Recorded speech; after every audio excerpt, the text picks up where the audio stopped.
better vocalize their concerns to the department and the commission in the future. And then we ended the day just looking at where the future fuel facility might be located at Kalaupapa. So that, in a summary, is kind of our day that we spent at Kalaupapa. There's one public testifier, DeGray Vanderbilt.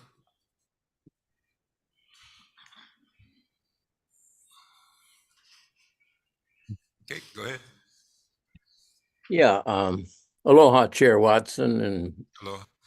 Commissioner Marville, Commissioner Kaneakuza, Commissioner Wo, Commissioner Namo, Commissioner Helm, Commissioner Neves, Commissioner Kaleakini, and Commissioner Freitas.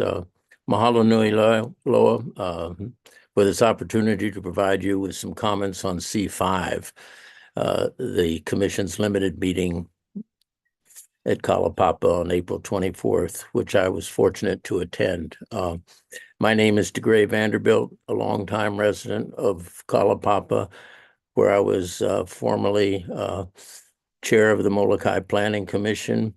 I now live on Makawao, in Makawao on Maui, with my longtime partner, Valerie Munson, whom several of you know. I'm a current and founding member of Ka'awahano Kalaupapa, which is a native Hawaiian nonprofit organization which is conceived by the patients of Kalaupapa. It is their organization. It's not my organization. It's not anyone else's. It's the patients' organization. The organization just celebrated its 20th anniversary of providing many dynamic services to Kalaupapa, which has included being awarded 7 historic preservation awards by Historic Hawaii Foundation for our work in the community over the last many years, 20 years, and much of what we've done has really helped NPS fulfill its mission at Kalaupapa. First of all, if it was okay with you, Chair Watson, I would like to make a brief mahalo statement to retiring Chair Awo. I had my hand up when this item came up, but for whatever reason, I was not recognized. It may be a glitch on my part, me being an octogenarian with minuscule knowledge of computer technologies. So I would like to just make a brief comment. Congratulations. Sure, go ahead. And we won't count that against your 3 minutes. Oh, thank you. Aloha, Randy. I just wanted to thank you for all the meaningful guidance, wisdom, and support you provided Ka'awahano Kalaupapa during your early years on the commission. Your guidance was much appreciated. And I would like to say that if the wisdom, integrity, values, and transparency that you exemplified in representing beneficiaries was more abundant in other state government agencies, the burden of bureaucracy that significantly impacts us all might become a thing of the past. Maybe I'm being a dreamer, but thank you for the way you've done. So all of us at Ka'awahana wish you the best as you move forward in life. Your steadfast approach and values you exhibited in your work ethic will be sorely missed by beneficiaries and others trying to do good for their communities. So thank you, Brandy. So I'd like to just make a few comments on the visit. The visit was, I think the commissioners had an enjoyable time and learned a lot. It was very constructive for them. Nancy McPherson did a commendable job putting together the informational package, and Diamond did a great job of filming the visit and the walk around Kalaupapa. And the first issue I want to talk about is Superintendent Nancy Holman's extensive comments on the challenges of how to prioritize lodging facilities at Kalaupapa. It's I think one of the important things is that she mentioned she had 3 major projects coming up, construction projects in the next couple of years. We have the Memorial Project, which is a major project coming up in the next year or two. And it's imperative that the construction workers be given first priority on lodging at Kalaupapa. You have to have a place for all these workers. And for instance, the Memorial Project will be done over a 4.5 to 5 month period, May to September. And we will have the construction company will have about 10 workers there during that time when they would need lodging. So I would ask DHHL to support the priority for lodging units be given to the construction workers of the 4 major construction projects, and just kind of pass that on to NPS if you could. And the next issue was the luncheon that Andrew mentioned to you. And I too was struck by the one comment that one of the NPS workers talked about organizing. I don't know whether it's unionizing or what, but organizing, and it would help their voices be heard. I know Chair Watson was supportive of the intent and felt that they're being organized in some fashion would help their voices be heard. Andrew mentioned that they couldn't actually help them form the meeting, but they could try to do some things on the side to help them get through.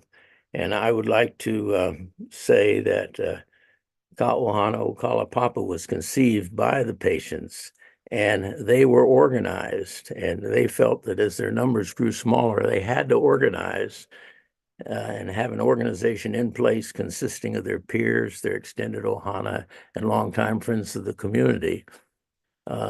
So their voices would continue to be heard, the same reason the NPS employees are wanting to organize.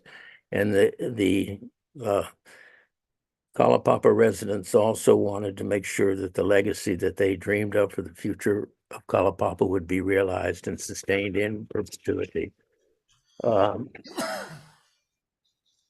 Yeah, D. Gray, can you summarize pretty quick? And you can also submit some written testimony. Okay, well, appreciate it. yeah, and I'm just hopeful that the commission and staff will listen to the voices of the close to 8,000 Hawaii citizens who've been separated from their families, and 90% of those exiled were Native Hawaiians, and by DHHL standards today, they all would qualify as beneficiaries. And the last issue was on fossil fuels. One of the commissioners mentioned to Superintendent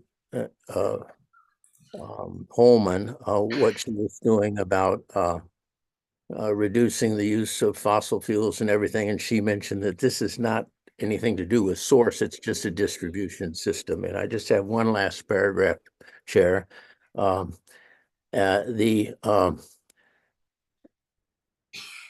NPS has a policy that whenever they build anything new or renovate anything, it has to be energy efficient using solar or whatever.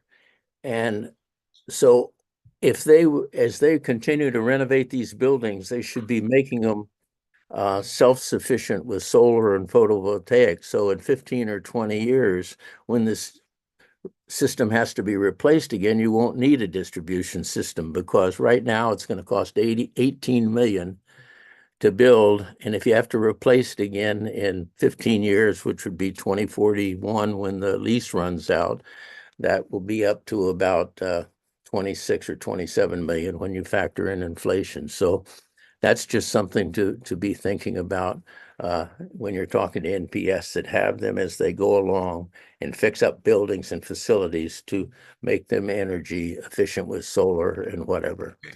So thank you very Thank you much. very much. Thank you. I Thank you for appreciate your valid comments and suggestions. We have one more testifier, Pat Kavaiola.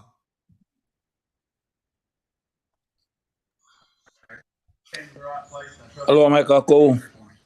Thank you again, Mr. Chair, for allowing me this time. I just needed to, and if I can, I'd like to express the fact, like your previous testifier said, now as an octogenarian, I have problems with the internet, so I'm asking that please forgive me for that. But I had my hand up early, Mr. Watson, for C4.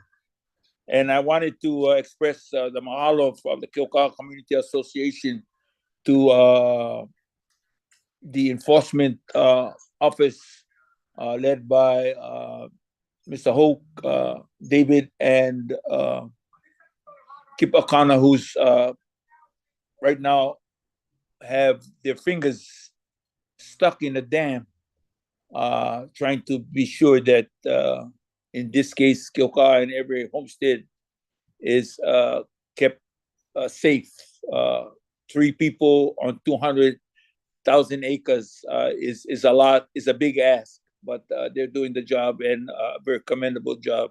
And I wanted to make sure that the record reflects that these 3 individuals are doing what is in the best interest, especially with the flood of drugs and illegal activities on our properties. I would end this just by saying I've I'd asked the commission, and I think Commissioner Kalekini knows where I'm going with this, is that I have an ongoing issue on this island, and that I would want the commission and or these enforcement people to look at, is the continued occupation of Humuula Sheep Station and the erection of gates or fencing across Manal Road.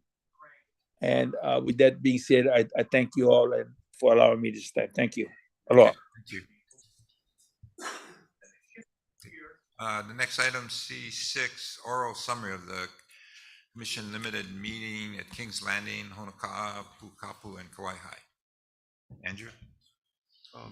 I guess once again, the video of the site visit is uploaded to the department's website, so the full conversation can be viewed by members of the public on the department's website.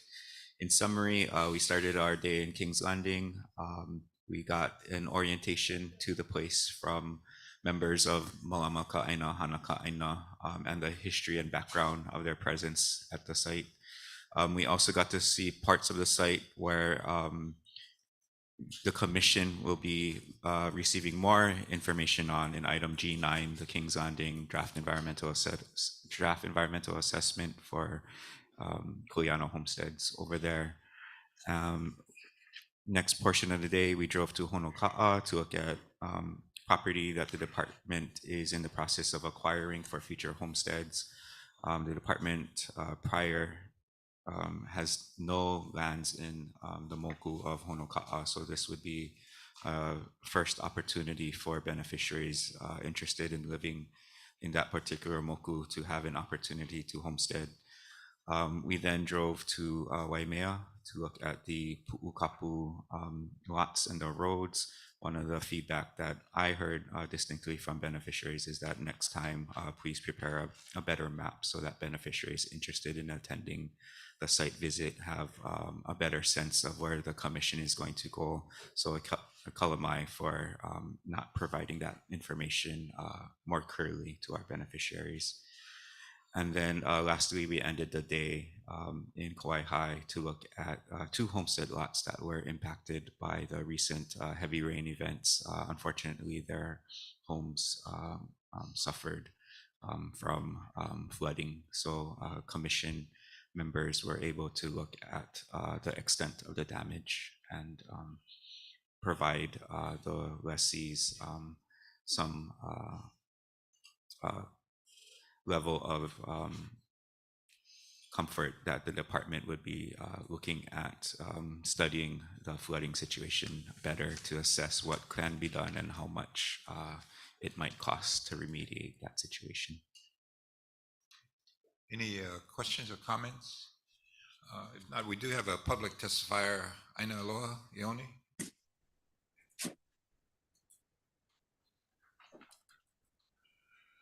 Aloha. Aloha. I would like to spend this time to humbly thank the chairman, the commissioners, and all the staff that came to King's Landing on Sunday. Kalamai, my name is Aina Aloha Ioane. I'm president of Maha Balamaka Hanaka Aina Community Association. Having the opportunity to see the Aina, to hear our stories, and meet some of the beneficiaries of King's Landing, I hope will help guide future discussions and decision-making involving King's Landing settlement. The visit provided insight and context to the storyline of Maha and our over 40 years of relationship with the department in working towards settlement. As we've seen during the visit, there continues to be distrust between the Native Hawaiian beneficiary and the department over years of generational trauma.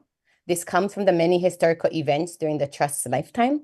The Keukaha Airport was only in the 1970s, and it's hard for us today to fathom the relocation of Native Hawaiian beneficiaries from Keukaha to expand the airport for the greater good of the larger public interest. However, it was only earlier this year that Chairman Watson provided strong written testimony against a Puna bypass road through Panaewa. And so in my short experience in being involved in what I call the politics arena, that is DHHL, I have experienced positive support by staff and commission, and I thank you all for your continued support. Mahalo. Okay, thank you. Okay, thank you. Let's see, the next agenda item, D1, HSD reports, Juan Garcia. Excuse me, I think you have my paper for this, but go ahead. Yeah, okay. I was just concerned that it says TMKs, but the lots that were to be involved in this review, the map that was provided, I mean, it's not even, do you folks know where these lots are? There's the map that was provided does not show that. So how can you review or be able to talk about that? So we need to have that, the maps at least indicate the parcels that are discussed in this agenda item. So is that yours?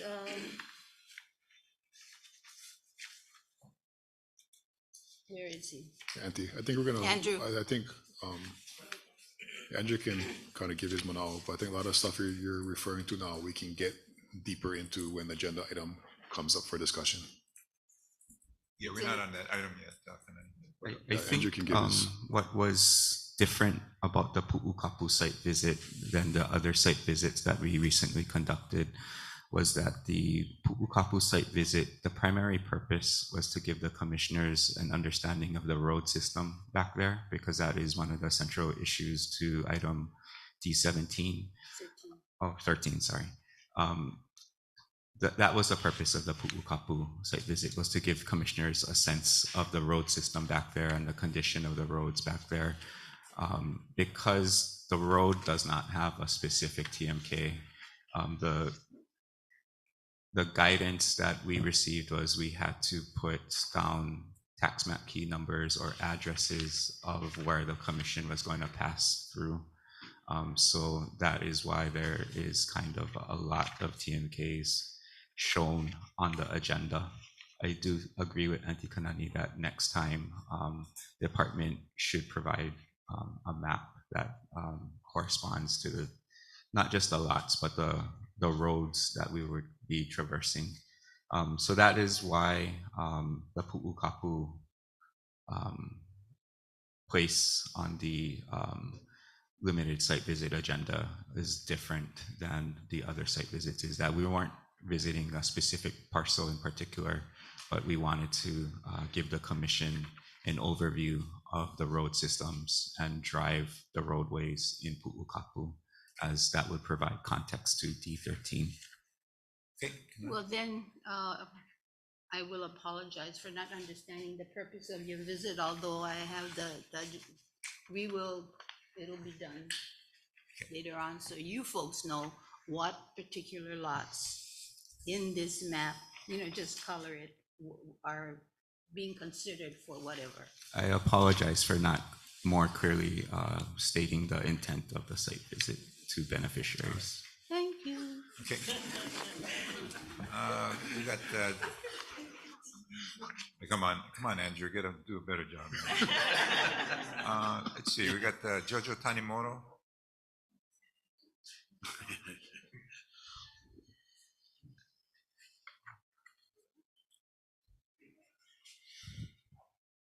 Jojo.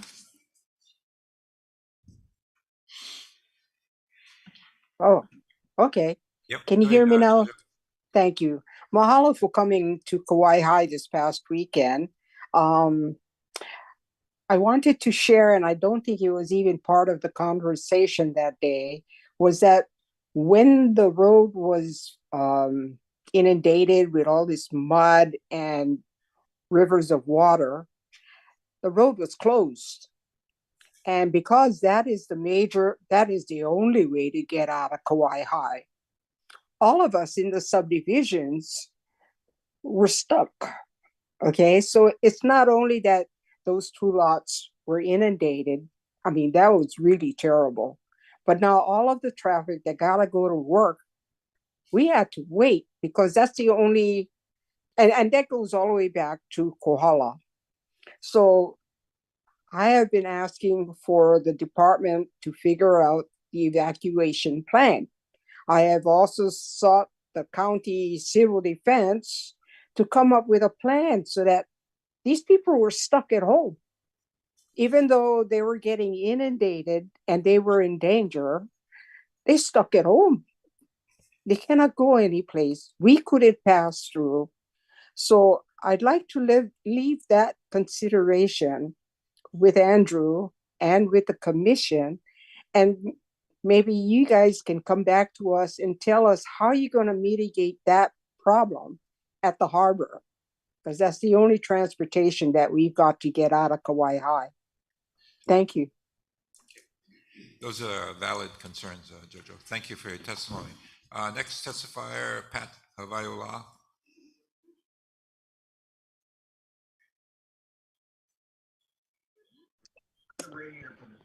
Hello, again, Mr. Chair and members of the commission. I did, or was, again, Mr. Chair, I had my hand up, but maybe the technology and being in an underserved area of East Hawaii, this thing is not coming through this virtual meetings. But I'd like to address just something that Andrew spoke about, and I think it was articulated yesterday by Commissioner Namo about how wonderful this package of beautiful colored maps and things that that commissioners now get or they receive, and they can read and look at beautiful all the scenery is. I would at least want to ask that a copy of that types of that was given to a commissioner that be made available, and I can only speak about the East Hawaii office, so but made available to a district office, so where beneficiaries could go and review it there also, rather than having to go and try to get connectivity in a place where connectivity does not exist. So that was my thing with Andrew, and then the other would be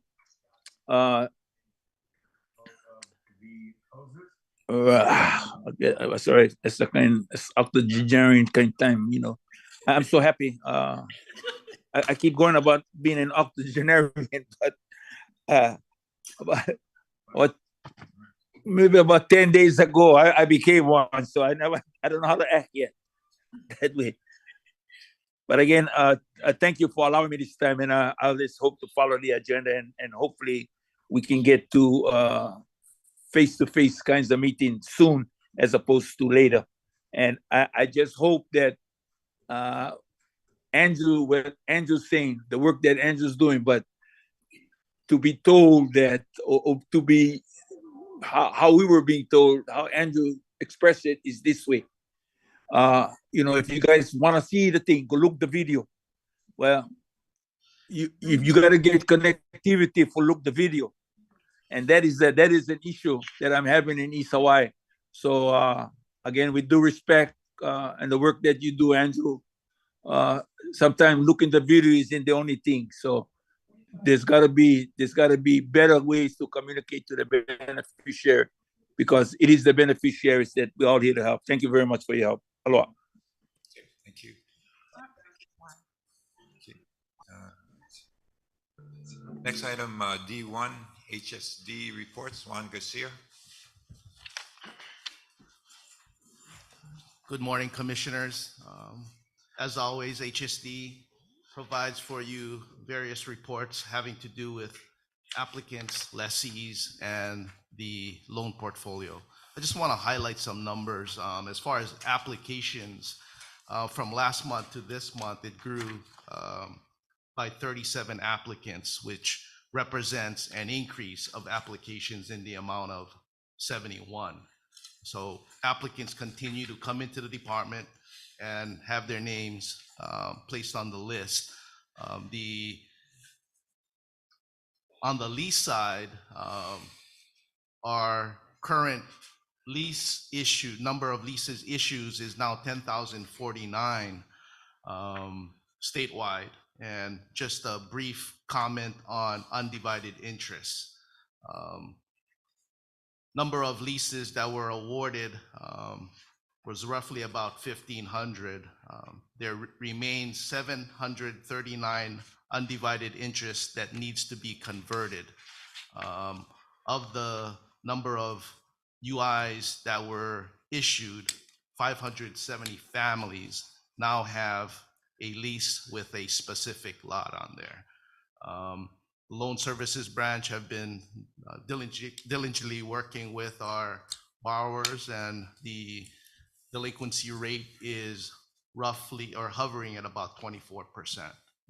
And if you have any other questions, I'm happy to answer any questions that you may have Chair. at this time. Commissioner Hell? Yeah, Chair. Yeah, Juan, I'd like to thank you for your presentation. On item D9, I noticed there is about 14 approval for amendment of leasehold interest in Ho'olehua. And that's That a was yesterday's significant meeting. amount. Okay. So I'm just wanted to extend my mahalos for that. You're welcome. Juan. Yes, sir. Commissioner Neves? Excuse me, Awo? So, as I get ready to leave, one of my recurring thoughts, Undivided, I know there have been previous discussions about creating a kuhio lease where everybody can be placed on the equivalent to Undivided if it was structured properly. I don't know if you recall that or if you have any mana'o about that, but I do think when we talk about leases, waitlisters, and this increasing amount of applicants, one of the big things that waitlisters are challenged with is not having the ability to name a successor while they're on the list. So the kuhio list, the kuhio award was intended to address that. That's correct. So you have any thoughts about that moving forward in the future? This is my personal opinion that I think far too long we've seen a lot of applicants, and I don't have the numbers, but we are all aware that there have been a number of applicants through the years that have passed away, and their right through the Hawaiian Homes Commission Act in receiving a lease terminated upon their death because of exactly what you said, Commissioner Awo, that they did not have a qualified 50% relative to take over that application right. I believe the intent of the once proposed kuhio leases several years ago is to preserve that applicant's right to pass on to someone who has the required 25% blood quantum as a successor for a lease. So I think that is a big advantage in preserving those individuals that are applicants and do not have a 50% successor. But I believe there's more discussion that needs to take place. At the same time, we want thorough discussion so that we can vet any unintended consequences of that program. So I believe needs to be more dialogue with that issue. Yeah, thank you for that. And I think that's another PIG because, you know, this issue is so, the number of people confronted with dying on the wait list and not having a successor, I believe that's a really prevalent concern. And I do believe that the department has the capacity to think differently on how we address that. So thank you, I appreciate that one. Yeah, let me respond a little bit to that in the sense of one of the, it's kind of a middle ground approach rather than just issuing undivided leases or paper leases to everybody on the wait list. One of the things I think is important is a recognition that the department is, you know, is in a lot different position because of the Act 279 as well as our aggressive efforts to, I guess, obtain additional funding from various sources, with the idea of making it a reality that we have over 20-something projects that are in the are being processed, moving forward. A majority part of it, the infrastructure, is being funded, as well as we're starting to go out and make awards, developer agreements, working with the large developers. We're starting to develop in from a totally different perspective rather than just separating the infrastructure from the vertical construction. We're doing everything one time and we're having the developer take the lead, those that have the capacity to operate on a large scale. Now, with respect to the people on the wait list, we're starting to aggressively recruit, identify, and explain, as well as offer leases. Those leases, in some cases, maybe half of those will be awarded, financed with vertical construction loans, as well as, you know, also have a second phase where infrastructure money we're attempting to get, but we don't have it yet. But at the same time, with this various projects, we have the design, the layout of the entire development. While maybe half of it is funded for development and is moving forward, the other half, which is more than likely will be developed in the near future, and we're hopeful, if successful, especially with a federal funding, which we anticipate that to happen. But more importantly, those individuals that are interested in that particular homestead project, maybe they don't get you know, one of the initial or first phase lots that are going to be developed, can at least receive a paper lease, which they can not only have a lease that will address the issue of them passing away prior to and just being on the wait list, and more importantly, the 25%ers heirs who have the ability to succeed to that place with this lease, although not necessarily fully funded, but tied in with a project that is going to be moved forward, is being facilitated by an actual developer, as well as all the other resources that are dedicated to that particular project, as well as the 20 other projects that are moving forward. So we anticipate in using that approach, you know, we're looking at maybe a award of 6,000 leases.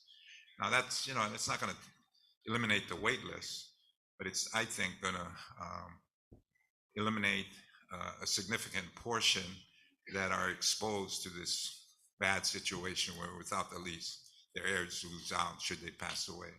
So that's a different approach. I think, you know, it's not just giving out the award and, you know, them wondering, hey, what's going to happen, with no direction, no idea, you know, what different projects are moving forward.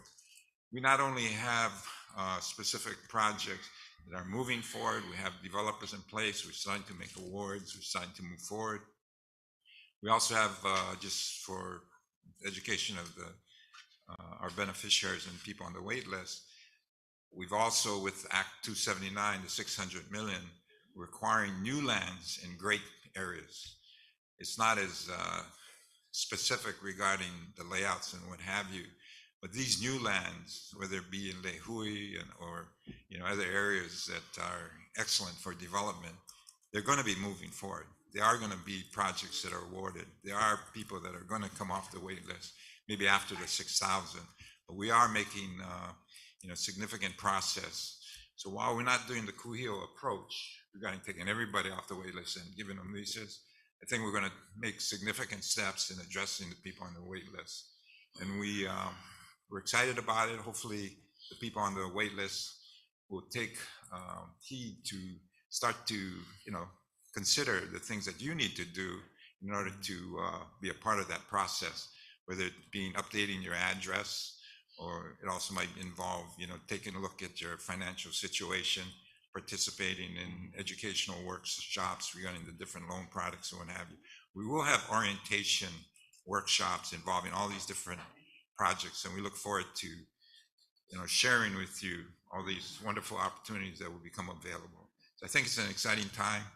Maybe it's not the perfect answer, but I think the department will be moving forward on a lot of things. Chair, if I could. Sure. So I'm trying really hard not to engage in battle on my final day. That's a good idea. But my mathematically, in spite of our good intentions, our best efforts to draw in developers to aggressively approach development, mathematically, when you have 30,000 waitlisters, that's not going to come in time to address the concerns that people have about dying on the wait list. I have an ag lot. I don't expect to see that award given the current rate of development. And Maui, I'm grateful. There's a lot going on Maui, but realistically, I don't think I can pass that on to my mo'opuna or my keiki. That's just the reality. Now, 600 million, it's going to take billions to eliminate the wait list that's currently on our radar. So the Kuhio concept offers immediate relief to those people who are concerned about dying on the list. And so I don't believe that the current initiatives, in spite of what it's intended to do, will get to that 30,000 waitlisters who are concerned about dying on the list. So that's my mana'o. Thank you. Yeah, and I also don't want to get into a battle, but we are talking about $6 billion to get all the people off the wait list. That's just not happening. So, I do want to focus our attention as well as our efforts and the things we do from a practical and I think a very effective and efficient way. So granted, if we spend all our time just issuing out leases to the 29,000 versus focusing on the initial ones that we will be able to service, I think that's where a concentrated effort and I think a more effective approach will result in. Anyway, I guess, we kind of differ. And that really is a commission decision regarding the policy. That's not for me. It's not for Randy. So that's something I think we do. And the idea of putting the PIG, very receptive to that. Let's put it together. Let's explore that. Yeah, and where I agree with you, Kali, is that we must be creative and aggressive in development. But what I'm advocating for is a combined approach. Yeah, Chair, I was going to mention that. This is the first time I've heard about the Kuhio lease, and it's something I would support. We could chew gum and scratch our head at the same time. So I would suggest that we set up a PIG and really look into the Kuhio lease, because I'm talking about the person that's going to die tomorrow. person gonna die in 2 weeks. Mm. You know, we could do all we want to do with development, but we're missing out on a lot of folks that we could protect at this point. And I think it's important that this commission look to do something to protect that. We continue to hear people dying on the list. We probably all have family here that died on the list. We already have the haves and the have-nots, the 50% Hawaiians that are in this trust, and then we have the have-nots. We create have-nots. So I think it's really important that we really concentrate, put together a PIG. I would like to volunteer for that PIG to look at this issue and see if we can get it resolved. No, I agree with you. Thank you. I will appoint a PIG and we'll, maybe at the next commission meeting, and we'll move forward on that suggestion. I agree with Randy. That's a good idea. Thank you. Anything else? Let's see. We got two of our. Thank you, testifiers. commissioners. Wait. Thank you, Juan. We got Commissioner a Awal. couple testifiers. Pat Havaiola.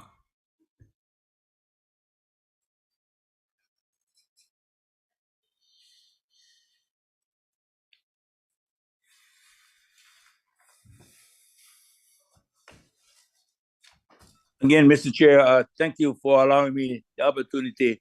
I didn't think I'd be doing, but there's so much discussion just in on these items that there are things that I need to say because and from the perspective of the beneficiaries that I represent. You know, Mr. Garcia spoke about this discussion that should be had about the new ways. Oh, excuse me, before I jump, because I'm talking when Mr. Garcia was there. The discussion should be, if we, as commissioners, that if we want to do anything, amend the act. You know, let us not, we fooling around with rules. Amend the act. If you think we should all be supporting Act 80, that's the 132nd. At least we can get the successes down that low. But the act clearly says you got to be 50% Hawaiian. So we looking, no matter how we spin it, 50%. There is no wait list for the wait listers. I'm sorry, but if there's one to be had and a process we got to use, let's use the process that the act allows us to do, and let's go and seek amendments and get the consent of the United States. The DOI made the blood quantum. You know, that's the co-trustees with the state of Hawaii. So that's the discussion I think Mr. Garcia was first speaking to. I want to help make sure that everybody gets on there. Again, I don't know how else to tell all of you. None of us had a choice in who our parents were going to be. The reason I'm 50% blood is because of my mother and my father. None of us had a choice. But it is what it is. But I try to live by the rules that are there. So there is, instead of coming up with our own rules, why don't we just follow the dictates of what Kuhio did? And I too, like Commissioner Neves, have never heard of the Kuhio leases. If we had, please let us have a workshop, so that everybody knows what the Kuhio leases are about. All I know from my own research has been Kuhio wanted 999 years. We got 99. Okay, we also got 100 years added on that the department is not even talking about. There are many people out here don't even know that there should be an addendum to their leases, that 100 more years were added on to you. There was a law that passed. So if we're going to fool with the act, fool with it by making sure that everybody understands it. So again, I thank all of you for allowing me this opportunity, but I am continually going to try to make sure that we do not lose any opportunity, because it's the birthright of every native Hawaiian child that to succeed to a piece of Hawaiian homelands right now is clear. You need to be 50% to be a lessee. To succeed, you got to be 25%. Okay, thank you, That, Pat. that is it. Thank you. Thank you. Next testified Jermaine Myers. Aloha. Sorry, just turning on my video. Chair, can you hear me? Yes, I can. Mahalo. I wanted to testify about this agenda item because most specifically, since we're in West Hawaii, I wanted to highlight for the West Hawaii Commissioner, Makai, if you look on the MON's report for their pastoral applicants, in Waimea, pastoral applicants is 46. Hawaii Island, pastoral applicants is 1,983. 5 were added this month, past month. 2 were deleted. Okay, and I bring this up because yesterday when I was hearing F1 regarding converting right of entries into revocable permits, this is one of the issues that Ron Perez and Linda Chin can verify this. Ron Perez had highlighted in his concern about the DHHL, right, revocable permit program, that some were using the revocable permit program to bypass the wait list. So if you look at F1 from yesterday, right of entry, all of them were converted.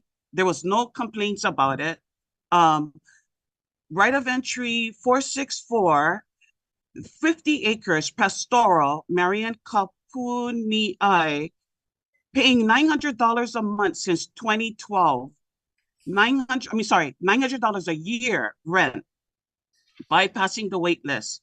The next one down, 466, right of entry number, 105 acres, pastoral, Malama Solomon, paying since 2000, year 2000, she paying current rent $1,260 a year, bypassing the wait list. And it denotes that these are beneficiaries because it's in dark gray. The next beneficiary that has a pastoral, it's 7,600 acres, Palekoki Ranch, and that's paying an annual rent of $31,620. And then you got non-Hawaiians getting pastoral leases, right of entries, now revocable permits, 1,420 acres, Kahua Ranch, paying, they started off a current rent of $6,365 since 2011. Now they're paying $6,556, the proposed annual rent increase.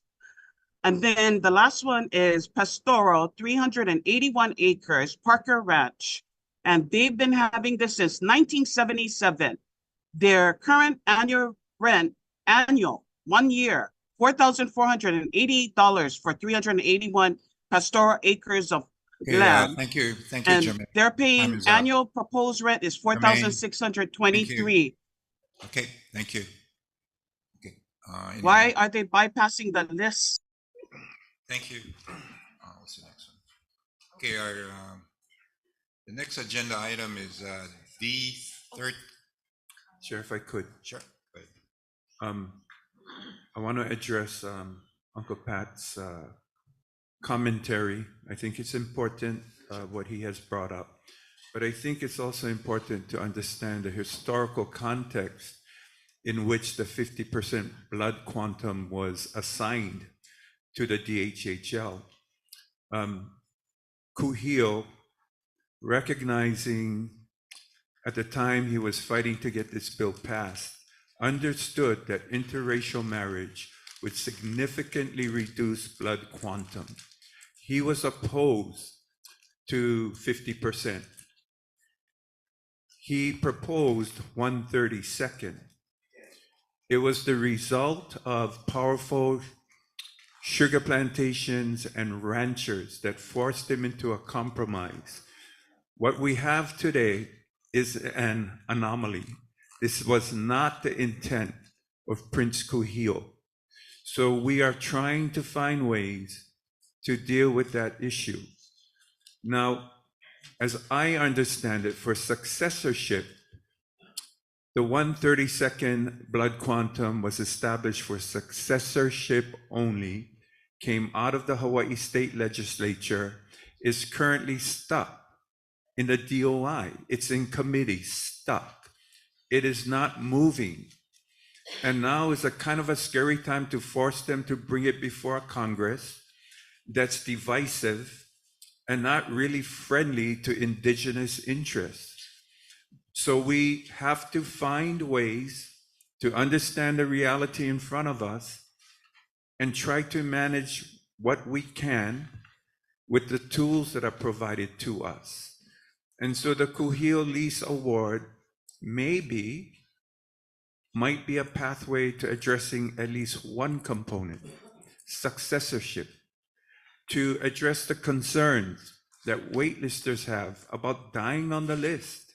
Some of them who have been on the list for decades that will hala or have died. This is the injustice. This is the end result of a historical injustice that we're trying our best to address. So thank you. Thank you, Randy. Bo Kahui, you wanted to say something?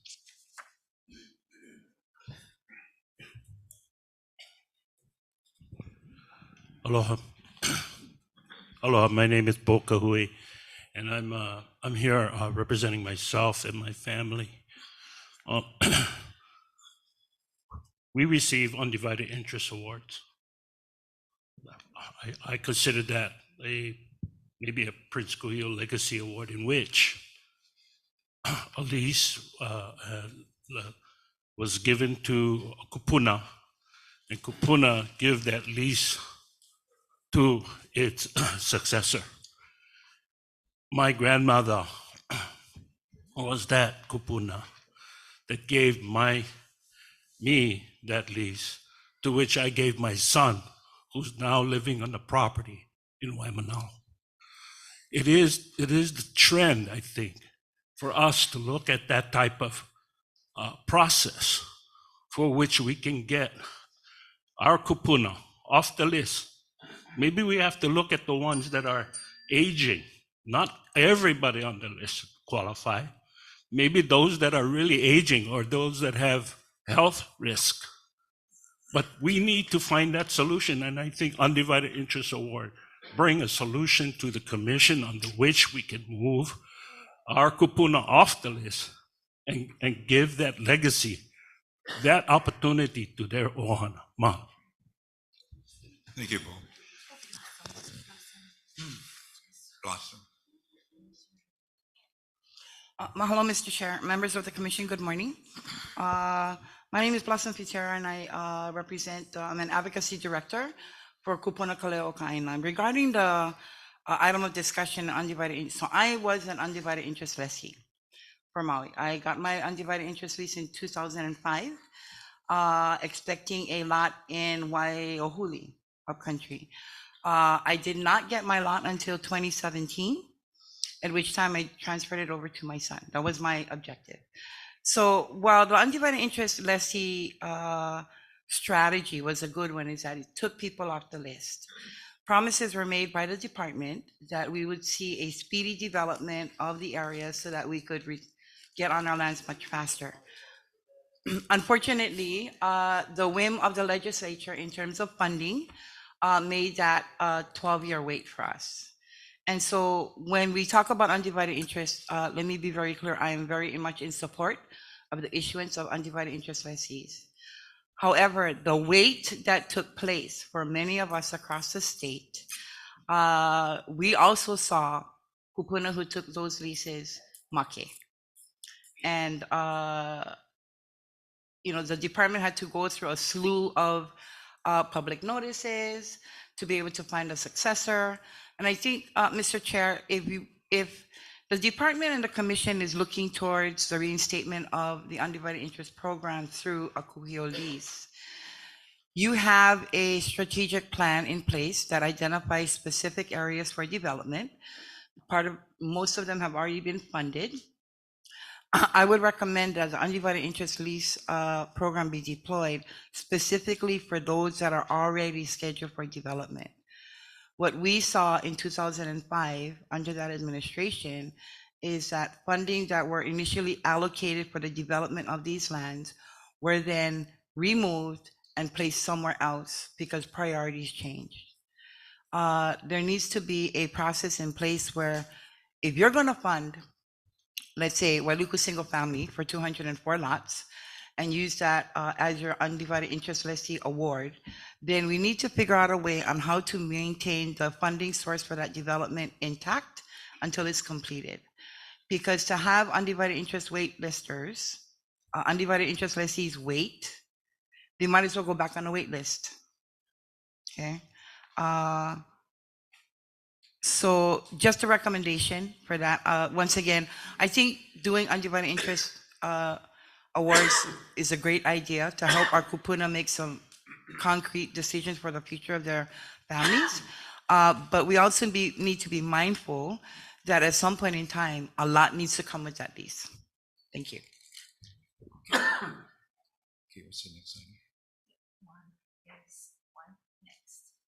He's already done D1, or D13. Next item on the agenda, D13, Puukapu, Juan Garcia and Jim Dupont. Who's that, Jim? Good morning, commissioners. Again, this is D13, the item on approval of amendment of commencement date for Puukapu Pastoral leases. We began the discussion yesterday. The decision coming out of this body was to defer further discussion until today. We have several community members, I believe, that want to testify on this matter. Again, the department is recommending the amendment to the commencement date to June 1st, 2024. The main purpose of this amendment is to provide the County of Hawaii with the respective names of the 182 lots. And again, the primary purpose of doing that is to allow those beneficiaries, homestead lessee beneficiaries, if they so choose to construct a structure, whether it's a barn or a home on the lot, they can do so and apply for a building permit with the county. Currently, that lessee or a lessee wanting to do that is unable to do so because the county does not have a record of that lessee having a lot in Puukapu currently. So again, that's the main purpose of the department wanting to amend the commencement date, giving those lessees the start date for their entitlement to 7-year exemption from real property taxes. Okay. Any questions from the commissioners? Otherwise, we have a couple people that want to testify. Yeah, I think I'll let the testifiers go first and then we can have some dialogue. Kanani?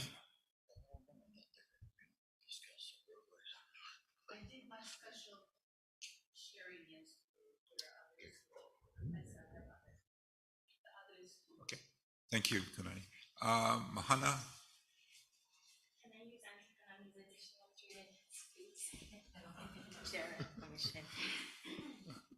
Kakayakano. My name is Mahana Kekealani, and mahalo for having us here today. I am here representing myself, Lot 28, Puukapu Pastoral Homestead. My TMK used to be, and I'd like to have that referenced. My TMK used to be, I'll give you my address. The TMK was 6-4-036-051-0000. The reason I'm here is that I have been in this discussion and addressed a different commission over the years for the same matter. The last time this came up was in 2018, and I just want to bring forward information that since 2005, I've been following, keeping all the letters sent to us regarding the subdivision approval process for Puukapu. It has never been finalized. The letters in 2000, and please, I would like to be proven wrong. I followed the rules, got a building permit, built my home in 2013. We were awarded TMKs in 2009. Up until 2014, all the letters from the department notified us that the county had given, I guess, a paper subdivision. So that's how we got our TMKs. The department had to follow up with county roads and potable water. We have those letters. Somewhere in 14, that didn't happen. So what I believe is happening is the county could not see the process through. Because now the TMK no longer is mine. It's now back to DHHL. My structure is now deemed illegal, and I paid and I followed the rules that you're asking us to continue to follow. The department has not followed the rules from what I can see as far as a landowner and doing proper subdivision. So my concern and question is, I have no problem paying property taxes at any point. But right now, I wouldn't be eligible for homeowners exemption when the taxes are issued because I don't have a legal subdivision. We don't. So now longevity and for the future, is that what we're gonna leave our kids with? Is that now they're gonna be stuck paying ag rates? They cannot qualify for homeowners exemption. I cannot. And I'm deemed an illegal structure and I follow the rules. So it's in your folks' writing. I've testified before. Why hasn't, and I'll tell you what the answer has been. It was a different chair. There's no way the department's going to invest millions into bringing a potable system. There's no way the department's going to invest in bringing county roads. So in 14, the letter that stated that's all that was left to do, another one came out that said, we're going to make the roads to our standards, the department standards. So something has split between the county and DHHL. And so I do ask that you folks do due diligence before voting on this matter, because there's a lot of history there that goes back to 2005. And it's not been, again, if there is final subdivision, somehow they're saying there wasn't. And I am a living proof example that I follow those rules. And I can't get homeowners exemption. I can't even get insurance right now. So I leave that, and I really ask that you defer this and do due diligence. And I'm happy to answer any questions. Yeah, quick, there are discussions prior to this meeting. You mentioned that beneficiaries currently have been trying to get building permits. Can you please expand on what we discussed, please? Thank you. Sure. So I'll start with me. I got my building permits, and throughout that process, over the years, the unexploded ordinance issue came up. That created a mess. In that, the inspectors from the county themselves are saying, we're not even going to come out to inspect because we don't have jurisdiction. Now we have, my neighbors all come and share. We have a nonprofit up there as well. Those that are trying to go right now are being turned away. Now it's being stated that the county's waiting for the name so they can do that. However, there is no subdivision. So even with that, they're getting turned away. At one point it was because of unexploded ordinances. The other is because it doesn't meet county standard. I'm a licensed water operator. Title 11, Chapter 20 requires potable water in the 1986 subdivision of code. We don't meet that. So unless there's something happening under the table for potable water and roads, I don't know how we've received subdivision approval. And that's why people can't get building permits. Many have tried. For some reason, I was the one that fit in that window. Anything after 14, people have been turned away from the county. And I can say this for my neighbors. I mean, I don't represent them, but it's an ongoing thing. What that's creating is Hawaiians having to build illegally and feel like criminals. And they're not. I'm not a criminal. I'm not. I followed the rules. So you folks, please help us. Make the department follow the rules. Let's get creative. I love that. There's rural development funding out there. Let's talk as a community. How do we go in with the Infrastructure Act? How do we get Puukapu to at least meet that so we and our children and their children actually have a legal subdivision and they are not considered outcasts? I really ask you to please defer this until you've done your due diligence. I think you answered my question. I was going to ask you, as we prepare to vote on this for approval, does this hurt you or help you? But you're asking for a deferral. It would hurt me in the sense that, yes, we would have 7 years, right, that we don't have to pay. But after that, I know that unless I'm proven wrong, there's no subdivision approval. I'm either going to have to tear down my structure, which is what the letters from the department stated back in 14, or I'm going to have to pay ag rates and not be allowed a homeowner's exemption. All of you probably have your own home and understand what that is. So for any Hawaiian that would like to participate in that, I couldn't. So it would hurt me right now. Thank you. Chair, Commissioner Nevis? you know, yesterday I asked that this be deferred based on some testimony we had from the audience.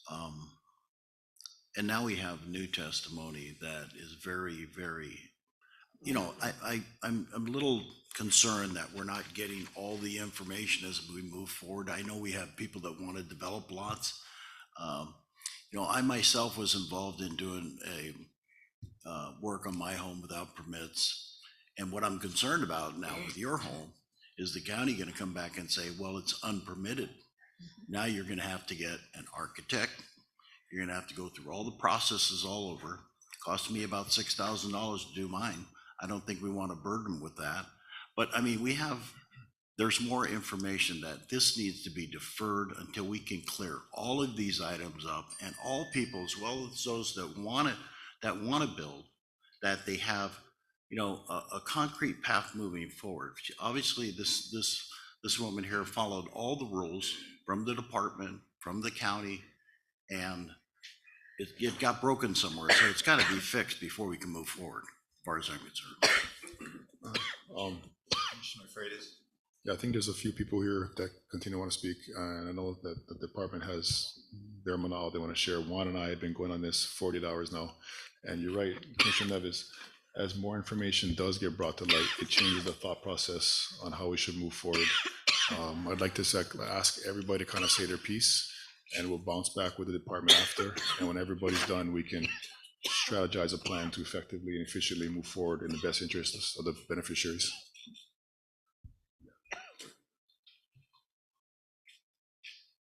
Sure.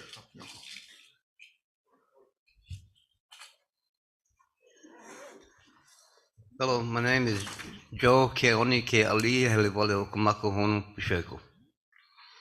I live in Puukapu, and I'm thank the commission for coming here, because since COVID, we really haven't been able, you know, to vent our opinions and you know, try to get to some kind of consensus of what we're gonna do out there.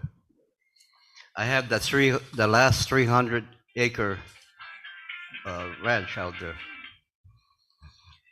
and all along I've taught my children, don't wait for anybody, do it yourself. Don't go looking for gimme. I'm old-fashioned.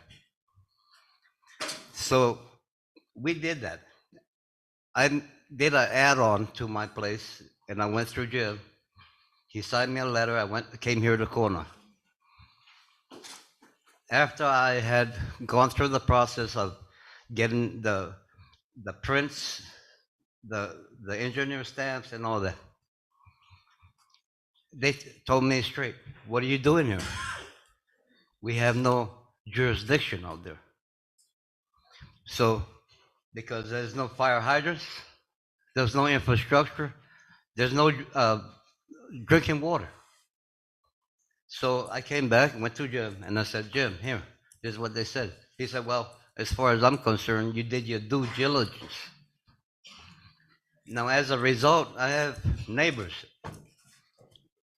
The Hanos, the Shannons, and all that, they moved out there. So instead of waiting and living in a tent, I built those houses for them.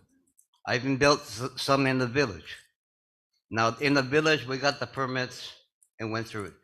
The rest, Did not. But I mean, it's out there. Any home I built out there passes code.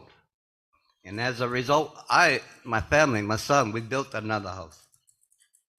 Because you cannot wait. Look at the housing crisis out there now. Cannot wait. And the thing is, I understand what you guys trying to do now. And for once, I'm a little encouraged now, because there's a lot of things we got to get straightened out. And I'm glad the Attorney General, Deputy, what is your name, by the way, for the record? Alana Bryant. Okay.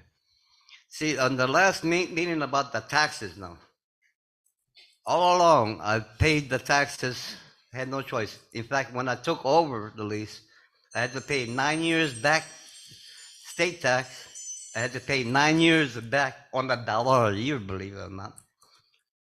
And I couldn't believe people just go in there and once a year and just give $1. I paid the whole thing out.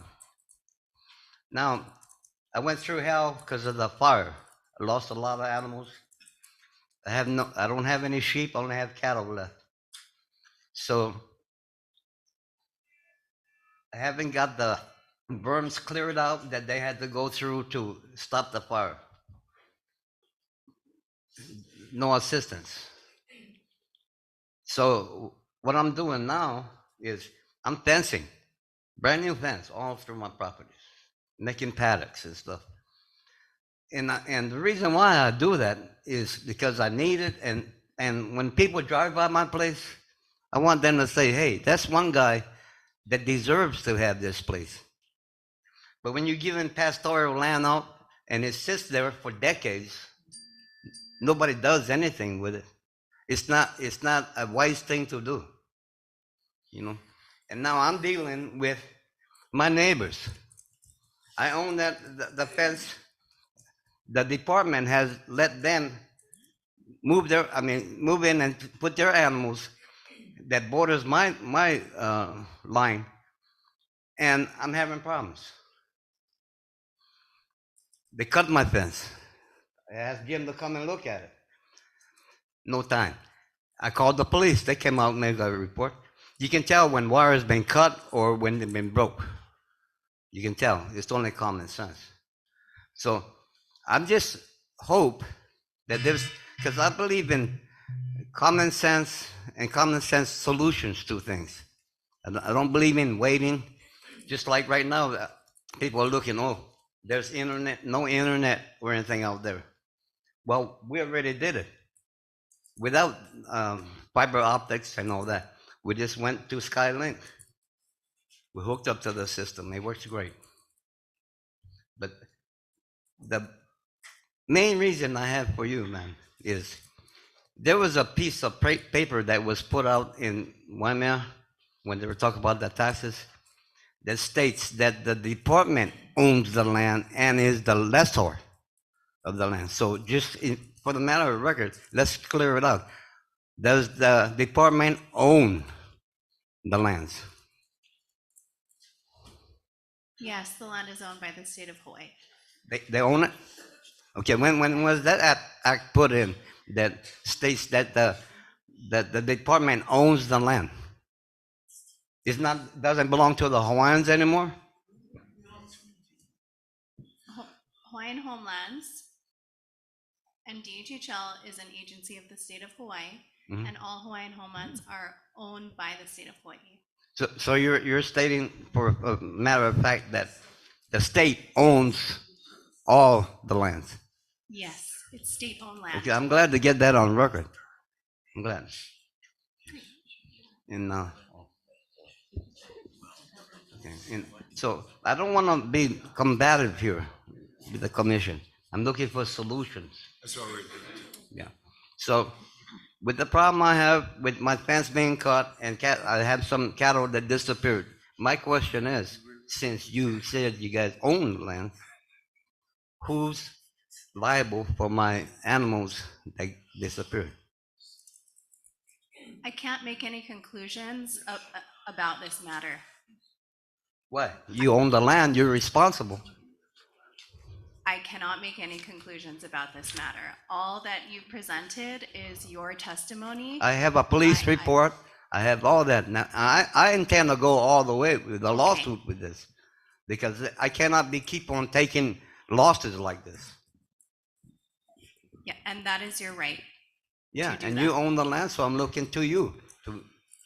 Would you also lease the land? We issued you a lease. So you have certain responsibilities as the lessee. Oh yeah, and okay, that land that I'm on, it was not awarded to me. Like my mother, all her brothers, all passed away, waiting. I bought the lease out for $100,000, so I could be there on the land and not wait till I die. Sure. You know. Okay. And okay, so we've got other people want to testify, and we got a lot of other stuff on the agenda. Yes, so we yes. thank you for your testimony. Thank you. Aloha, Chair. Aloha, Commissioners. Hello. My name is Penny Uitaki. I'm a leasee of Puukapu as well. When we were first aware of this commencement, it was just the beginning of this year. So we had 2 meetings that Mr. DuPont put out, January and February. A lot of the leasees and beneficiaries up there have no understanding what this entails or what it's all about. We have a petition going on right now. We haven't been able to collect all the signatures yet due to people's livelihood, you know, and how busy everybody is.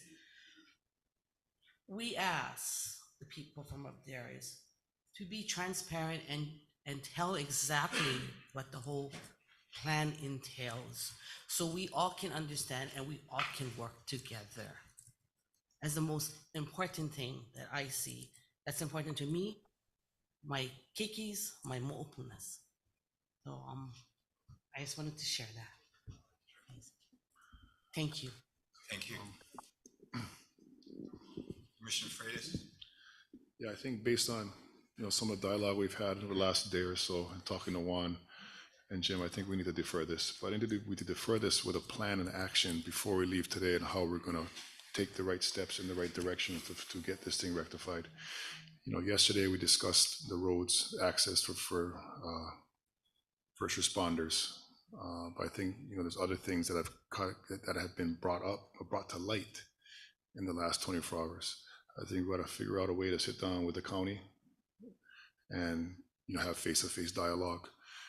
Human nature is the more people involved in a line of communication that aren't face-to-face, things are going to get distorted. There's going to be a communication breakdown or miscommunication. So talking to Juan, I think we talked about, and you can jump in after I finish, I'm sure I missed certain parts of our discussion. Let's talk to the county and discuss what is needed to get subdivision approval. What is that first step? And then from there, we can move on to what exactly does county standard roads mean? What is that? Of course, yeah, we don't have the money to pave it.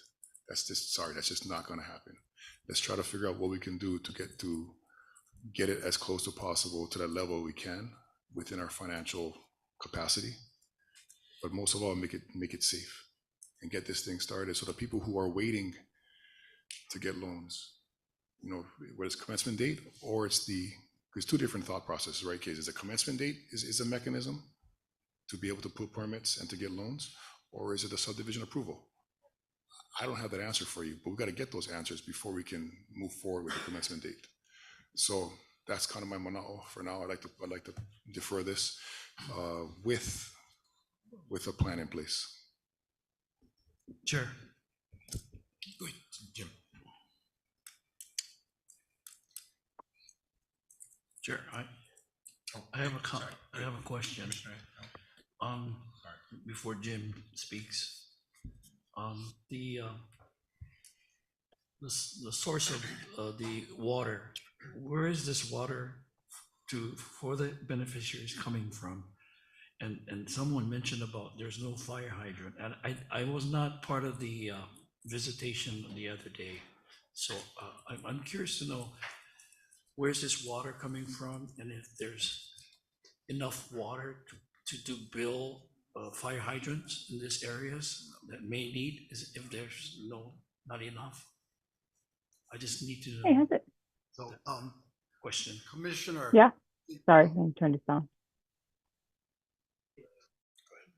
So the source of the water for the Waimea area is above Waimea town. There's a series of reservoirs that catch the water, and then it's going sent through Department of Water Supply treatment plant. And once it's treated, it's potable.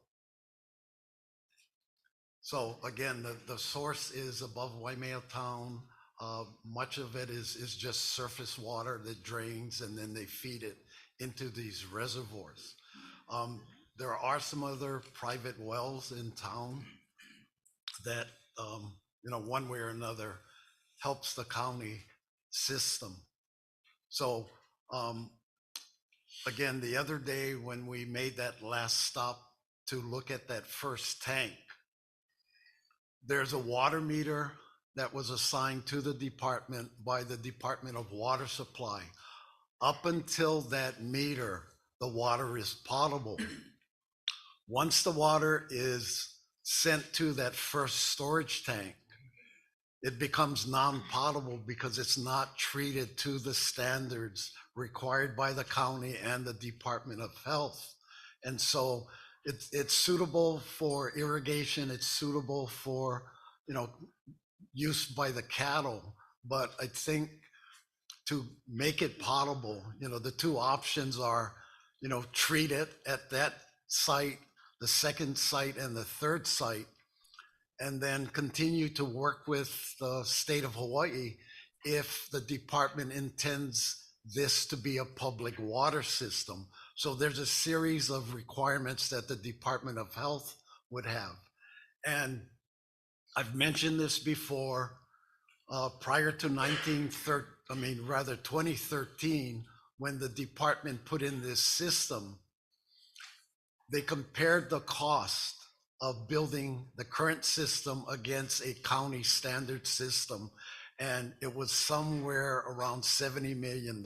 So again, when we talk about county standards, this is a county standard water system. I'm sure that that number is much higher today than it was in 2013. So if the intent is for the department to have a potable water system for the Puukapu pasture lots, then, time, effort, funding with those standards are going to be required. So, we do have a public water system in Kauai High, but we're receiving water from Kohala Ranch. And again, all of that is considered potable, from the source. So you mentioned whether or not there's sufficient water. Based on the last 2 years of subdivision approvals, mainly on ranch lots and some ag lots, when this goes through the county review process, the comments that come back from the Department of Water Supply is there is insufficient water for these subdivisions. So those lessees have found another way, which is basically water catchment to satisfy that part of the subdivision request by the county. And, for the last 30 years or so, the Department of Water Supply has been asking Hawaiian Homes to develop a source in the Waimea area in anticipation of future development on Hawaiian homelands. So, if we're going to start from the beginning, we need to develop a source working with the Department of Water Supply. Now, whether or not that source is a well that's drilled or another means to deliver water into the county system, that I don't know. It's something that needs to be, explored. Well, Jim, as long as the leasing has a clear understanding about that, but, my concern is the safety, because they had a huge fire in the past. So if that's gonna reoccur, that is my question regarding Yeah, and again, this gets getting back enough to the sufficient water. subdivision approval. So most residential subdivisions that goes through the county process includes fire hydrants. For this Puukapu system, the department put in 4 what we call fire tanks. And those tanks are serviced from the same system. And there's a series of standpipes at each of these fire tanks. And that's supposed to be where the fire department would hook up their hoses to fill their tankers. So that was the substitution. Instead of having, 100 fire hydrants throughout the, pasture area, fire tanks were substituted. So subdivision approval, that's where the fire hydrants would come in. And, thanks to Commissioner Nevis, I did some homework between yesterday and today. So what I found out from the planning department, and this goes back to 1952, those lots that were awarded in 1952, those 300-acre lots that I pointed out to the chairman the other day, those initial awarded lots did not go through subdivision approval with the county. They're similar to the Puukapu 1990 awards, where they were considered lots of record, and some way, somehow, between Hawaiian Homes and the county, that's how we ended up where we are today. There is no subdivision approval. And we could go through the subdivision approval, and I've said this before, based on the county ag standard. It's a 20-foot wide gravel road with oil, sprayed on top of that gravel. The county requires a 50-foot right-of-way. So when you look at the 1952 roads, they do not meet the 50-foot right-of-way. We could possibly do some work and fit in the 50-foot right-of-way. So most of the lots that were awarded in 1990, the rights of way that show up on those maps are between 50 to 60 feet wide. So theoretically, we could, with the right amount of construction and work, meet the 20-foot gravel road standard for an ag subdivision. And, the county planning office is saying, if we want paved roads, if you want to go through their entire subdivision process, sidewalks and all of that, does it make sense in these ag zoned areas? And an example that I was given this morning is for the local residents. If you know Puna, those are all ag lots. If you travel on those roads, most of them aren't paved.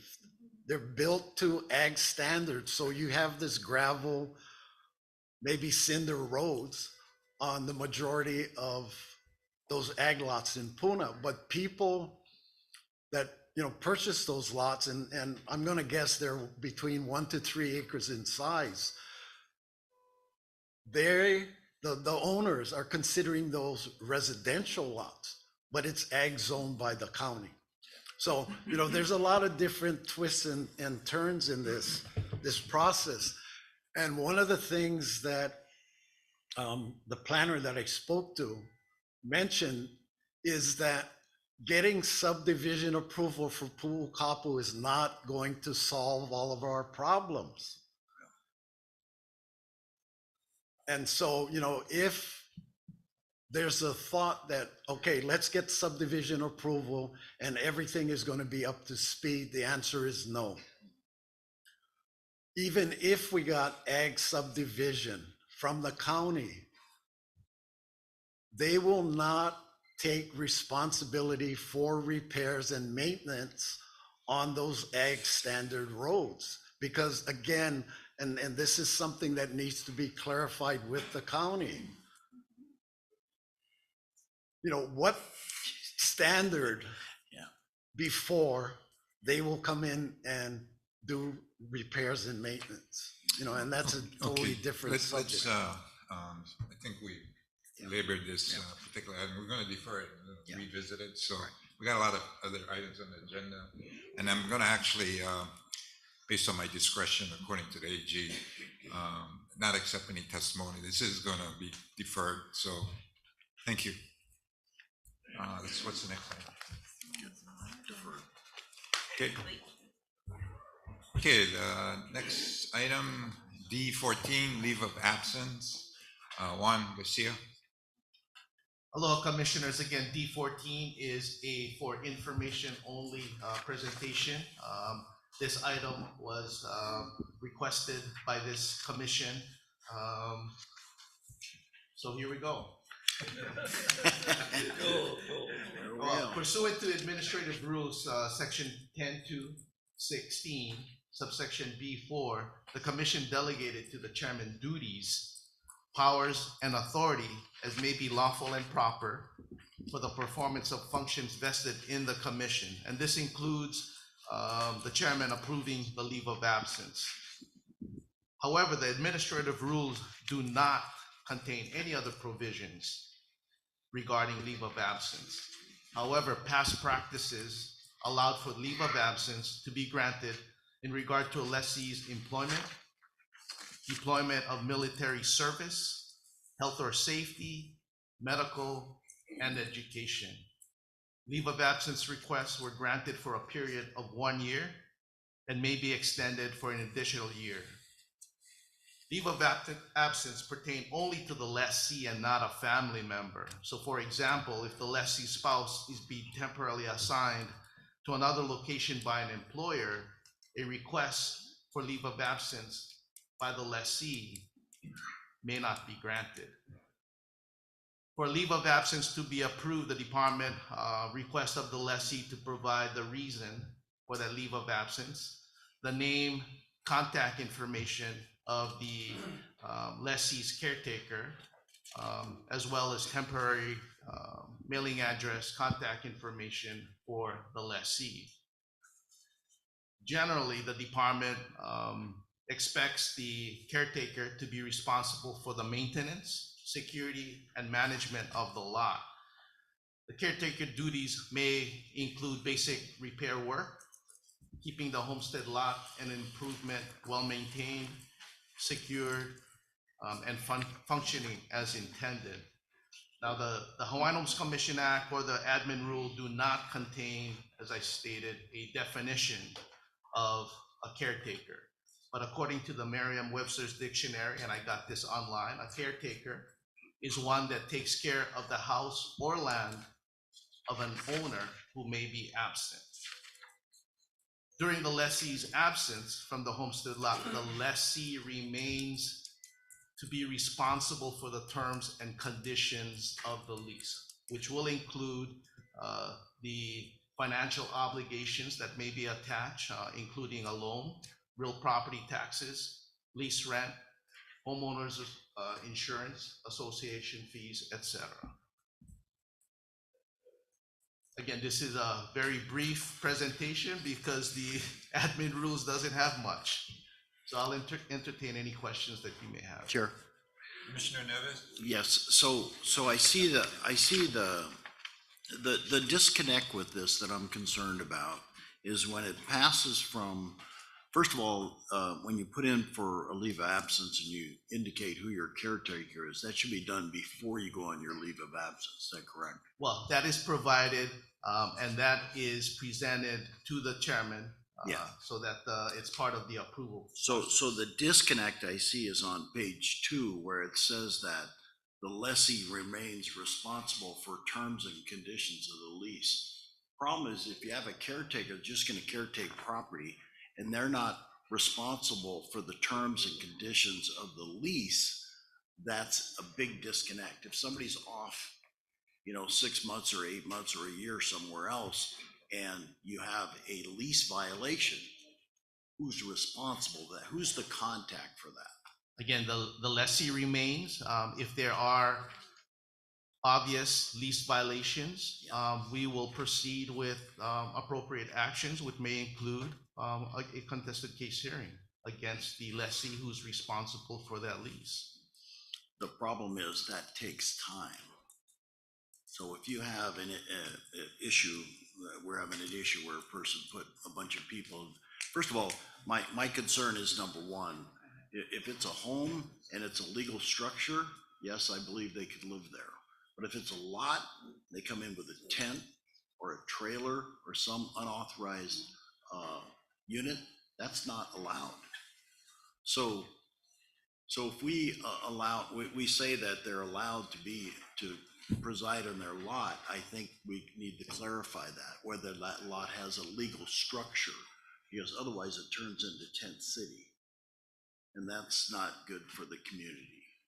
And thank you for that, Commissioner. I think maybe as a suggestion, if it is possible to have the lessee agree to appoint the caretaker as a power of attorney so that the department could pursue action against the lessee who will be represented by the attorney in fact.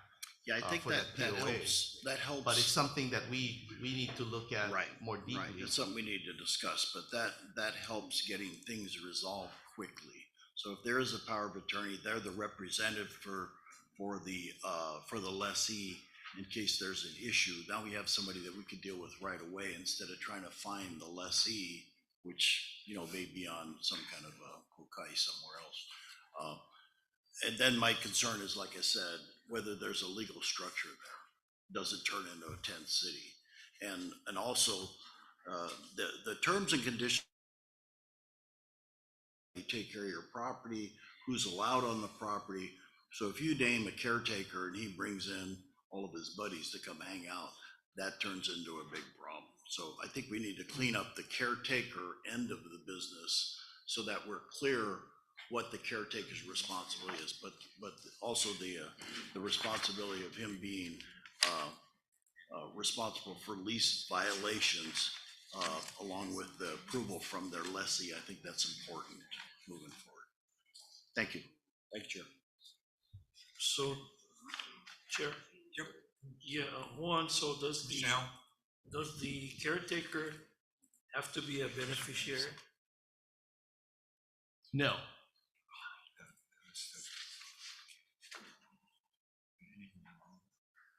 Currently, again, there's no provisions in the act or the rule that prescribes for any conditions with regards to leave of absence. So if this body would like to create rules specifically for leave of absence. One, it's one of those things that been going on for a long time. We hear about caretakers, and we hear about people that move on property to take care of farm workers. Then all of a sudden, for instance, you have a farm lot. You bring in you develop your farm, and you're raising crops or whatever. Then you build a house for your farm worker. Then you stop doing crops. You haven't done them for the last 10 years. The farm worker is still there, and he's non-native Hawaiian. That's a problem moving forward. And it's more for homestead services to monitor, but those things have to be clear, because we get concerns from our beneficiaries. Hey, I'm on the wait list, and this Holly guy is sitting on a farm lot. They haven't farmed it in 10 years. How come he's still there? Those are issues. I think we really need to get into this to clean it up so it's clear as to who can be the caretaker, whether you want it to be Native Hawaiian or not. But if we don't make it Native Hawaiian, then we're going to have a problem having to go back and re-inspect on a regular basis, which puts more weight on homestead services. Thank you. Okay, Boston Federa wanted to testify.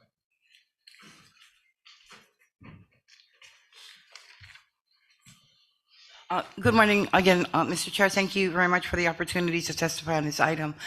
So this is, as you said, Commissioner Neves, this has been an ongoing challenge in the communities where we have people that are total strangers. We don't know where they come from. We don't know why they're there. We know that they're not the lessee. And there hasn't been really a process or a way for lessees to be able to contact the department and say, you know, I think this person is renting the house, or, you know, he's not a beneficiary. And so there needs to be a component built within the policy that would allow for the department to respond to these complaints, right? Right now, as Mr. Garcia stated, the rules are very unclear about what a caretaker is, who the caretaker can be, what is their responsibility as a caretaker, and what the responsibility is of the lessee. I would agree with you that there needs to be clarity. My sister is currently residing in Wisconsin at the request of her son, right? Helping them with their childcare because they can't afford to pay for it in Wisconsin. So my job as a caretaker is to go down, check on the house, make sure everything's good. My auntie, who was the spouse of the previous lessee, continues to remain there. That was the request of my uncle. And so we check on her all the time. We make sure that the bills get paid. We do recognize that the house is in serious need of repair. We've already told my sister this. And so she's putting together a plan for when she comes home, which is in 2 years, the girl will now be able to go to school, to be able to most likely tear the house down and rebuild. The house was built in 1961, right? But her first question is, who do I talk to about letting them know at the department that she's going to be leaving for a while, right? And that you guys are going to be there to take care of the house. I said, well, just go to the district office, let them know, right? And she did that, and she said, oh, I guess it's okay, because they said okay, and she left, right? And so, you know, I mean, because we're beneficiaries, we feel a responsibility to do what is necessary, but we do know that there are others in our beneficiary community that do not. And so I think to be fair both to the lessee as well as to the community and to the department, clearly rules need to be established, right? That clearly delineates the lessee's responsibilities, the caretaker's responsibilities, and the component necessary for the department to enforce. Thank you. Okay, thank you, Juan. One more thing. So Juan, why I brought that up regarding beneficiaries, so these lessees can be gone for a period of time and they can rent it out to non-beneficiaries. That's something that's not being brought up, because who's going to monitor that? You only get non-Hawaiians staying at these homes, and that's my concern. That can happen. It's probably going on right now and we don't even know it. That's probably the case, Commissioner. But again, we rely, and it may be unfair. The department relies on the community to be the eyes and ears of the department. So if there are any suspicion of violations, they ought to know, should inform the appropriate district office. Okay, thank you, Juan. We got a lot of items on the agenda. I have something else to say about this, because I'm the president of the Panama Association. And one of the things that we recognize, being the eyes of the community, and people respond to us about their complaints about people that are living in the house that is not the lessee. It's become a problem criminally. But the bottom line that we came down to and been able to work with enforcement as well as the department is that the lessee has the lease. They are responsible ultimately for the lease. So what we do, or we were trying to help in the situation, is where is the lessee now? And we need them contacted, because in our leases, they can lose their lease. I found that some of these lessees I'm not sure about, this is the first time I'm hearing that you can actually exit your lot for a time, a period or whatever, for whatever reason, and not be responsible. That doesn't work. It doesn't work. The other thing of this whole thing was when the person passes away and the family doesn't notify the department that they've passed away. And then when that happened to some people in the community, what happened was places are being left vacant because the kids don't want to move in, whatever reason, it's being left vacant.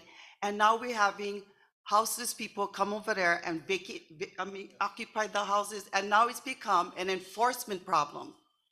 I really would like to nip it in the bud and say, no matter what, it is the lessee's pilikia. And so the notification that the department takes to notify them, to remind them of their lease agreement that they've signed for how many years, should be made accountable to that. And that's what part of the problem that I have been experiencing in our community is that the community, Juan, love you, but the department doesn't have the capacity to keep up with their wait list, let alone wait with the people that have passed away. I have people on this list that he gave me for contact that has been deceased for many years. And that's because the response was because their family never told them that they went deceased. I mean, don't you like have a listing of them and then every once in a while look to see that they've aged out? Why is it our responsibility to do that? It's the lessee's responsibility and their families. And so if you folks don't put in the policies and procedures by which they follow it and be accountable to it, that's our problem. It's not our community problem. It's not your neighbor's problem to rat whatever. I mean, that's what I said. They're over there monitoring their neighbors. They have to turn their neighbors in because they're seeing something suspicious and then get into an argument, and then it becomes enforcement problem, which we only have 3 people. So just mahalo for letting me say that. Okay, let's see, the next item.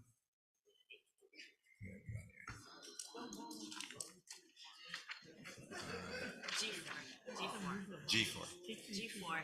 Okay, next item, G4, the DHHL Kauai High Regional Plan 2024 update. It's only for information.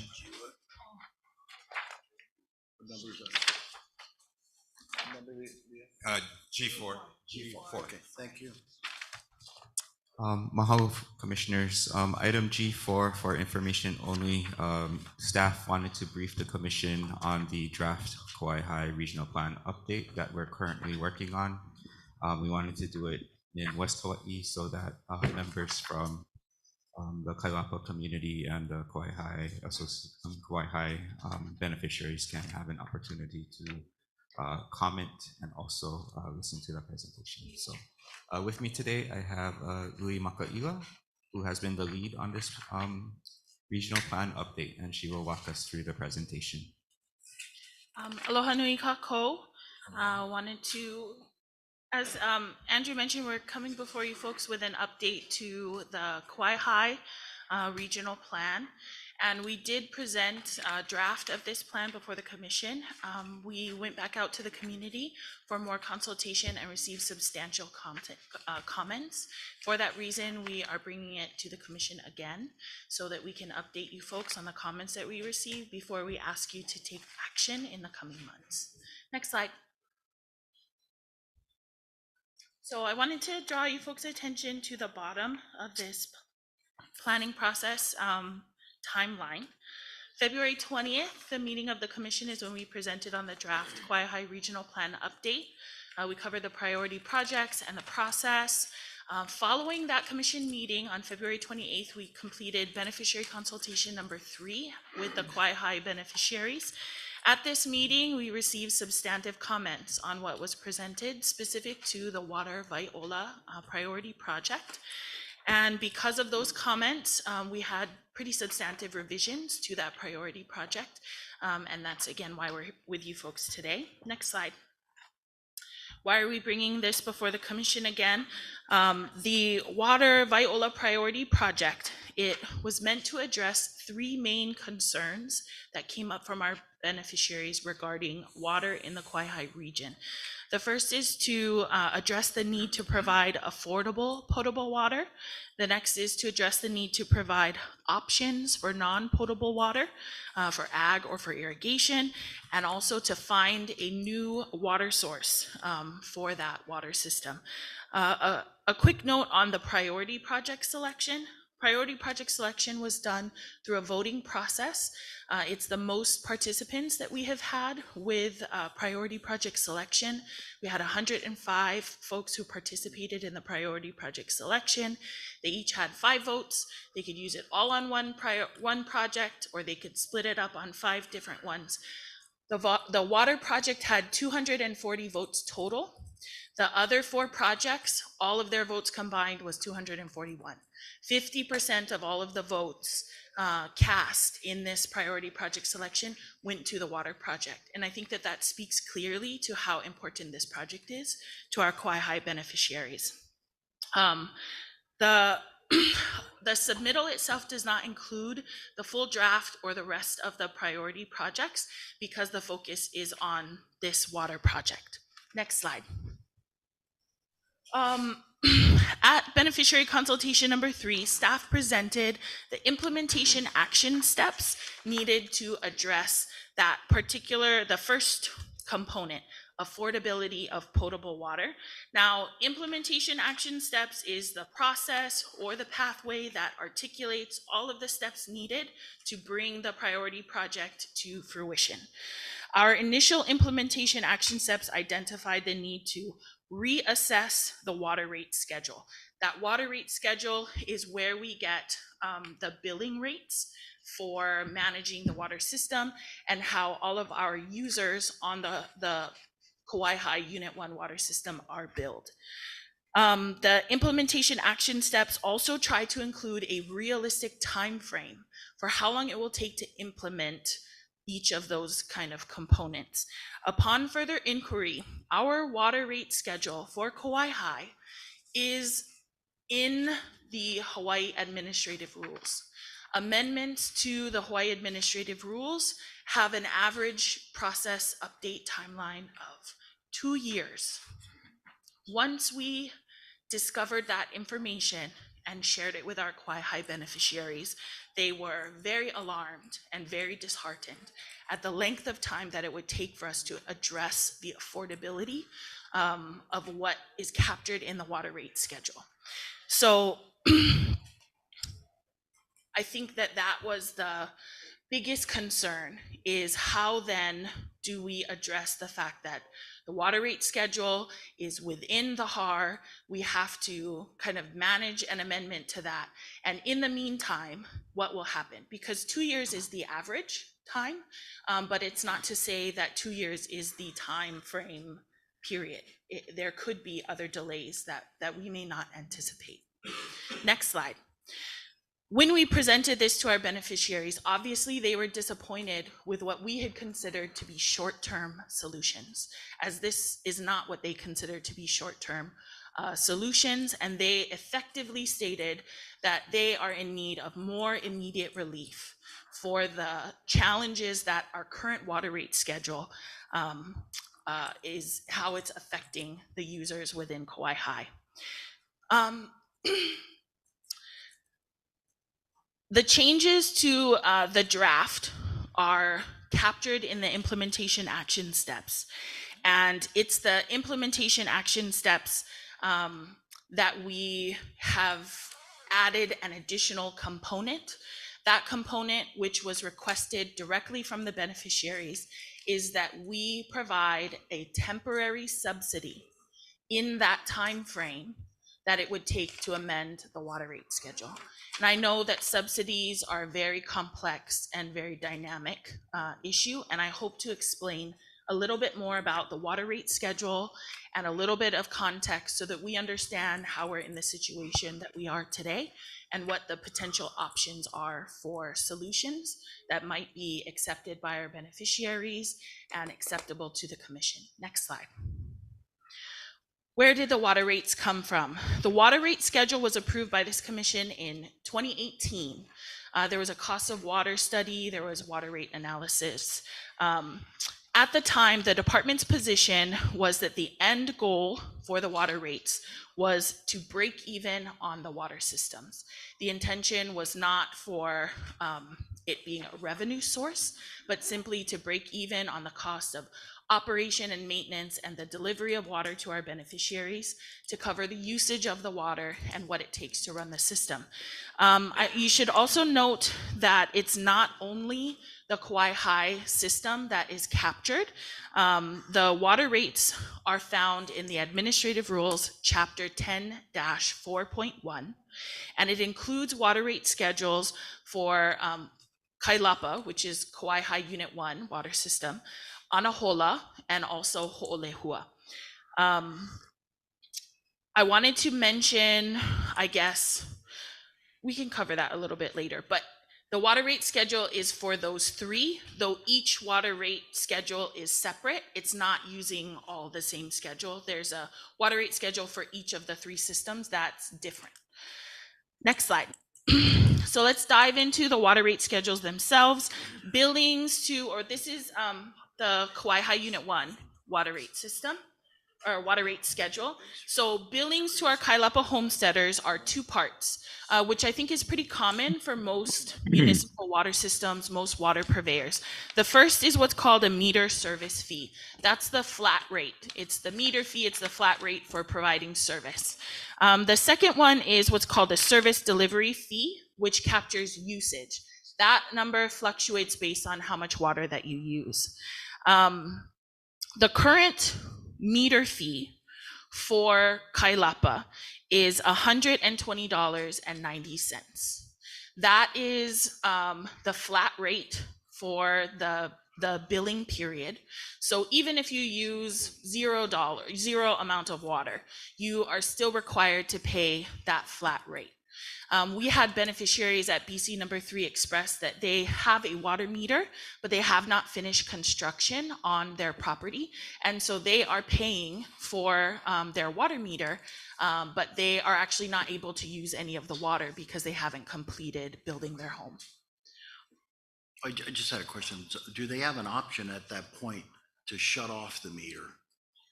That I'm not sure about. Okay. I would need to do a little bit more research. Okay, but thank mahalo you. for that question. I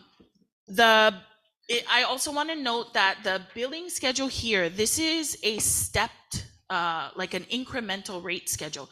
You can see at the top, it's organized by fiscal year. Each year, the meter service fee as well as usage is increasing and has been since it was implemented in 2019. So we are currently fiscal year 24, which is $120.90. That will be going up come July 1st, the start of the new fiscal year. It will be $135.37. The usage fee is also a tiered rate. Again, that's very common amongst water purveyors. You can see that there's 4 tiers that are up there, and it's based on gallons that would be used during the billing period. It matches the county tiers. So the tiers are consistent with the other water purveyors in the state, the county water systems. And what this tiered system does is the less water that you use, the lower the rate. The more water that you use, the higher the rate, and this encourages water conservation. Currently, the usage rate for fiscal year 24, so our current one, is $9.03 per 1,000 gallons, or per kgal. Kgal is 1,000 gallons, so $9.03. That will be increasing to $10.11 per kgal come July 1st. Why aren't we asking to address Anahola or Ho'olehua rate schedules? Comparatively, Ho'olehua, their meter fee is $9.26 per billing period, compared to $120.90. And for Anahola, the meter fee is $44.40 compared to $9.26. Anahola, $44.40 comparatively to $120.90. So that's why we're focusing on Kauai High and not bringing up the other water systems in this particular conversation. Next slide. So we, I think, understand what the billing rates are and how that water rate schedule is structured. And I think we need to discuss then what the costs of running and operating the system are. So there are water source costs. The structure for the Kauai High Unit 1 system, the source of the water comes from Kohala Ranch water system. They are located on lands adjacent to the Kauai High Ahupua'a, adjacent to DHHL's Kauai High lands. They have their own privately owned water pump and water system. They pump the water from the aquifer. They have transmission lines that transport that water from their pumpage location over to an interconnection point on DHHL's Mauka lands in Kauai High. From there, at that interconnection point, it's metered, and DHHL purchases that source water from Kohala Ranch water system. And then once it crosses into the DHHL system, DHHL then has the kuleana for delivering that water to its users. Usership right now is about 164 users in Kalaupapa homestead. So from there, the transmission lines lead down to the homestead and they interconnect with each of the water meters for our 164 users. To purchase the water from Kohala Ranch water system, DHHL pays a flat water rate, not a tiered water rate. The flat water rate is 7.03366. So just over $7.03 per kgal, per 1,000 gallons. In addition to that water rate cost, we also pay what's called a power adjustment cost. That is $2.2074, $2.20 per kgal. The total usage fee with those two items combined is about $9.24 per kgal. What are the additional costs outside of purchasing water for users and for the department? Firstly, there's operation, maintenance, and repair. Currently, we have a contractor that assists us with that. The cost for fiscal year 23 was $52,000. For electricity paid to Helco, fiscal year 23, we pay $16,000. Then there's also admin costs that are absorbed by the district office as they handle all of the billings and the invoicing. That's a little bit harder for us to calculate down to the dollar. Next slide. Total costs for fiscal year 23 was $244,000. Including the purchase of water. That includes about $175,000 used to purchase the water from the water source. The total billings for fiscal year 23 was $286,000 to Kalaupapa homesteaders.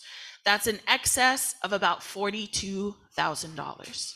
If the initial intention for the water rate schedule was to break even, why then is there an excess in the billings? The water rate schedule, upon further research, incorporates this idea of a reserve. The reserve cost is meant to cover long-term maintenance of the water system, and this is not uncommon for water purveyors. Many other water purveyors rely solely on their billings and usership in order to fund the necessary means to maintain the system long term.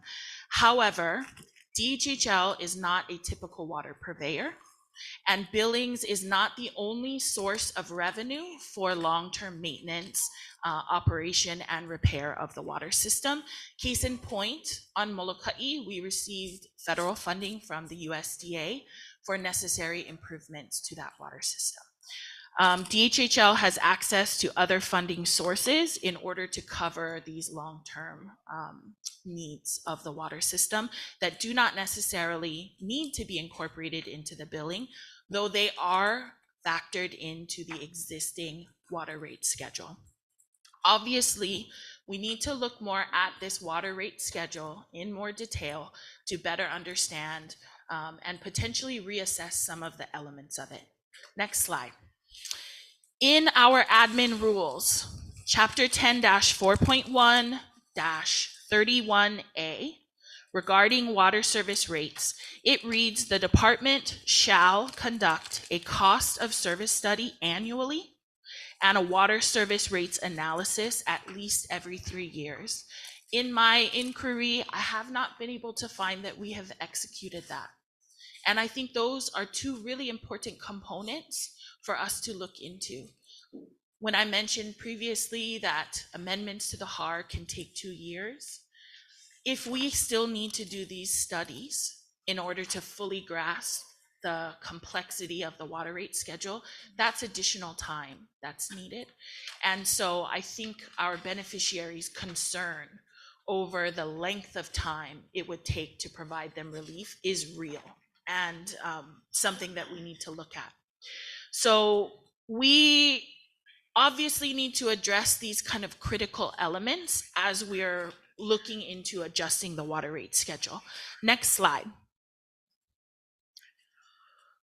The revision to the Water Viola Priority Project states that the department will provide a temporary subsidy for Kalaupapa homesteaders until the water rate schedule can be updated.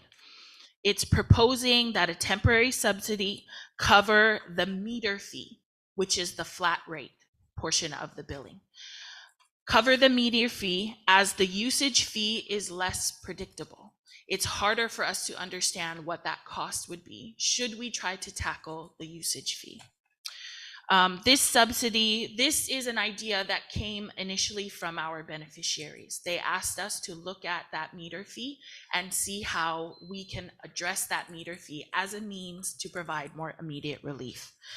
The subsidy would cost the department about $150,000 annually to tackle the meter fee or to suspend or subsidize that meter fee each year. I do want to mention that that's not the actual cost. It won't be the actual cost because the meter fee and the water rate schedule captures that reserve. And so there is billings that are in excess. For fiscal year 23, it was $42,000.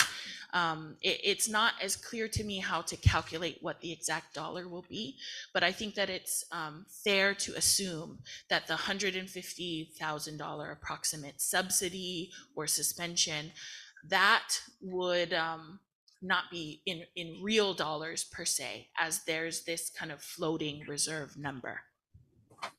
Next slide. Where can this subsidy come from? Where can the department potentially source this subsidy? There are several potential sources. One conversation that came up at BC number 3 had to do with the revenue that's generated within the region.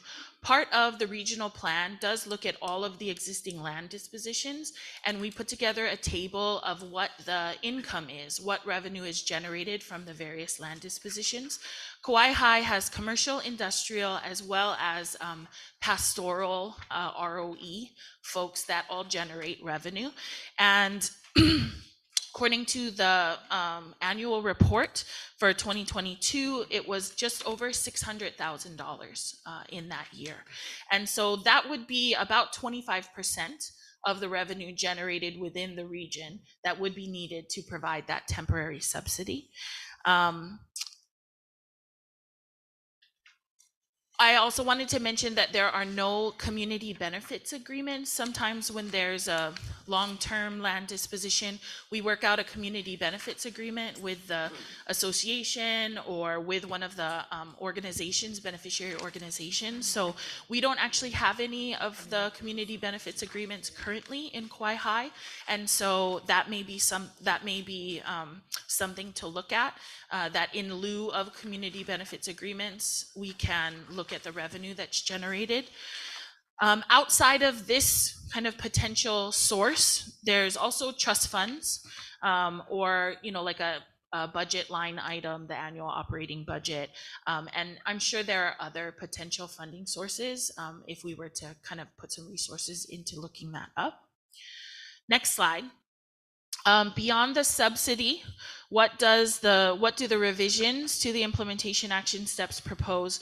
We are proposing that we complete the cost of service study, that we complete a water service rates analysis, that we amend the water rate schedule, and that we also continue working on long-term solutions to ensure that the subsidy is in fact temporary and that is in fact short-term. Upon revision to the water rate schedule, we would need to terminate that temporary subsidy and effectuate the new revised water rate schedule. Next slide. As far as next steps, these revisions are being incorporated into the final plan of the Kauai High Regional Plan update. We intend to come back to this commission in July and ask for adoption. And again, we came before you folks today because these are substantive changes, and we wanted to make sure that we gave the commission as well as our beneficiaries ample time to contemplate as well as provide their mana'o. So if you folks have any questions, please let me know. Chair. So, Commissioner Nevis. So Lily, thanks for all the hard work, getting into the weeds. Sometimes we set up processes and say, okay, in 3 years, we're going to do this, not knowing that it's going to be an administrative rule change, and that's going to need another 2 years. So you may want to look at that sequence. When do we do it? I'm glad to see that the system is in the black, not in the red like on Ahola, because we need to add more ag lots there, probably subsistence ag. But yeah, and this is the kind of stuff that's really important to let our beneficiaries know that it looks like we skipped a step somewhere and we're going to resolve it. So by resolving it, giving you this relief for a period of time until we can get it straightened out.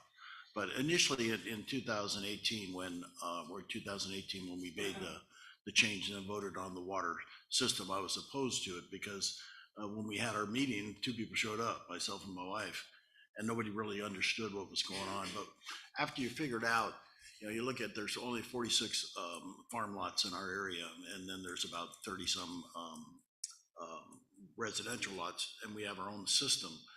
We found out it was very difficult to understand why the water rates are so high. But looking at the additional about 100 acres that we have to develop at subsistence ag, we can probably reduce those rates and possibly connect to Kuleana somewhere down the years. Would help that as well. But thank you for the report. This is really, really good work, and we appreciate it. I'm sure the beneficiaries appreciate it, and getting them involved in the process, I think, is really important moving forward. So everybody understands, hey, looks like we're going to be in the black, but we need to fix the rates because obviously we, miscalculate a little bit. But as we move along, this engagement, I think, is really important. Thank you very much. Thank you, George. Commissioner Freitas. Thanks for the extensive, well articulated work. I appreciate it, and it's a lot to absorb. So I'll probably will pull both of you on the side to kind of break it down and re-ask. But the water is an issue like Akobo has in Kona. We've had discussions about the water issues in Kauai High. I think Jojo has been very adamant about it. So there are no really great short-term solutions, right? So we have to basically plan a long-term solution. Okay. The Kohala Ranch water system that our beneficiaries are tied into. Of course, it's extremely high rates, and you articulated that earlier. Is there anything else going on with the agreement that is not advantageous, or is there some under the table kind of stuff where they're not using the mischarging us or something? Is that kind of what we're referring to, or I know you said you gotta analyze the whole process, and then based on whatever you guys get back after you analyze it, we gotta strategize a plan to move forward, right? Yeah. Okay. So I did want to mention, so the water rate that we pay to Kohala Ranch Water System, that is approved by the PUC, the Public Utilities Commission. And I will ask Andrew to supplement anything that I misspeak on, but from my understanding, Kohala Ranch Water System does not, would have a preference that DHHL find a new source, and that they have expressed in the past, though we haven't spoke to them recently, that they, would like to entertain DHHL finding a different source and not sourcing water from their system.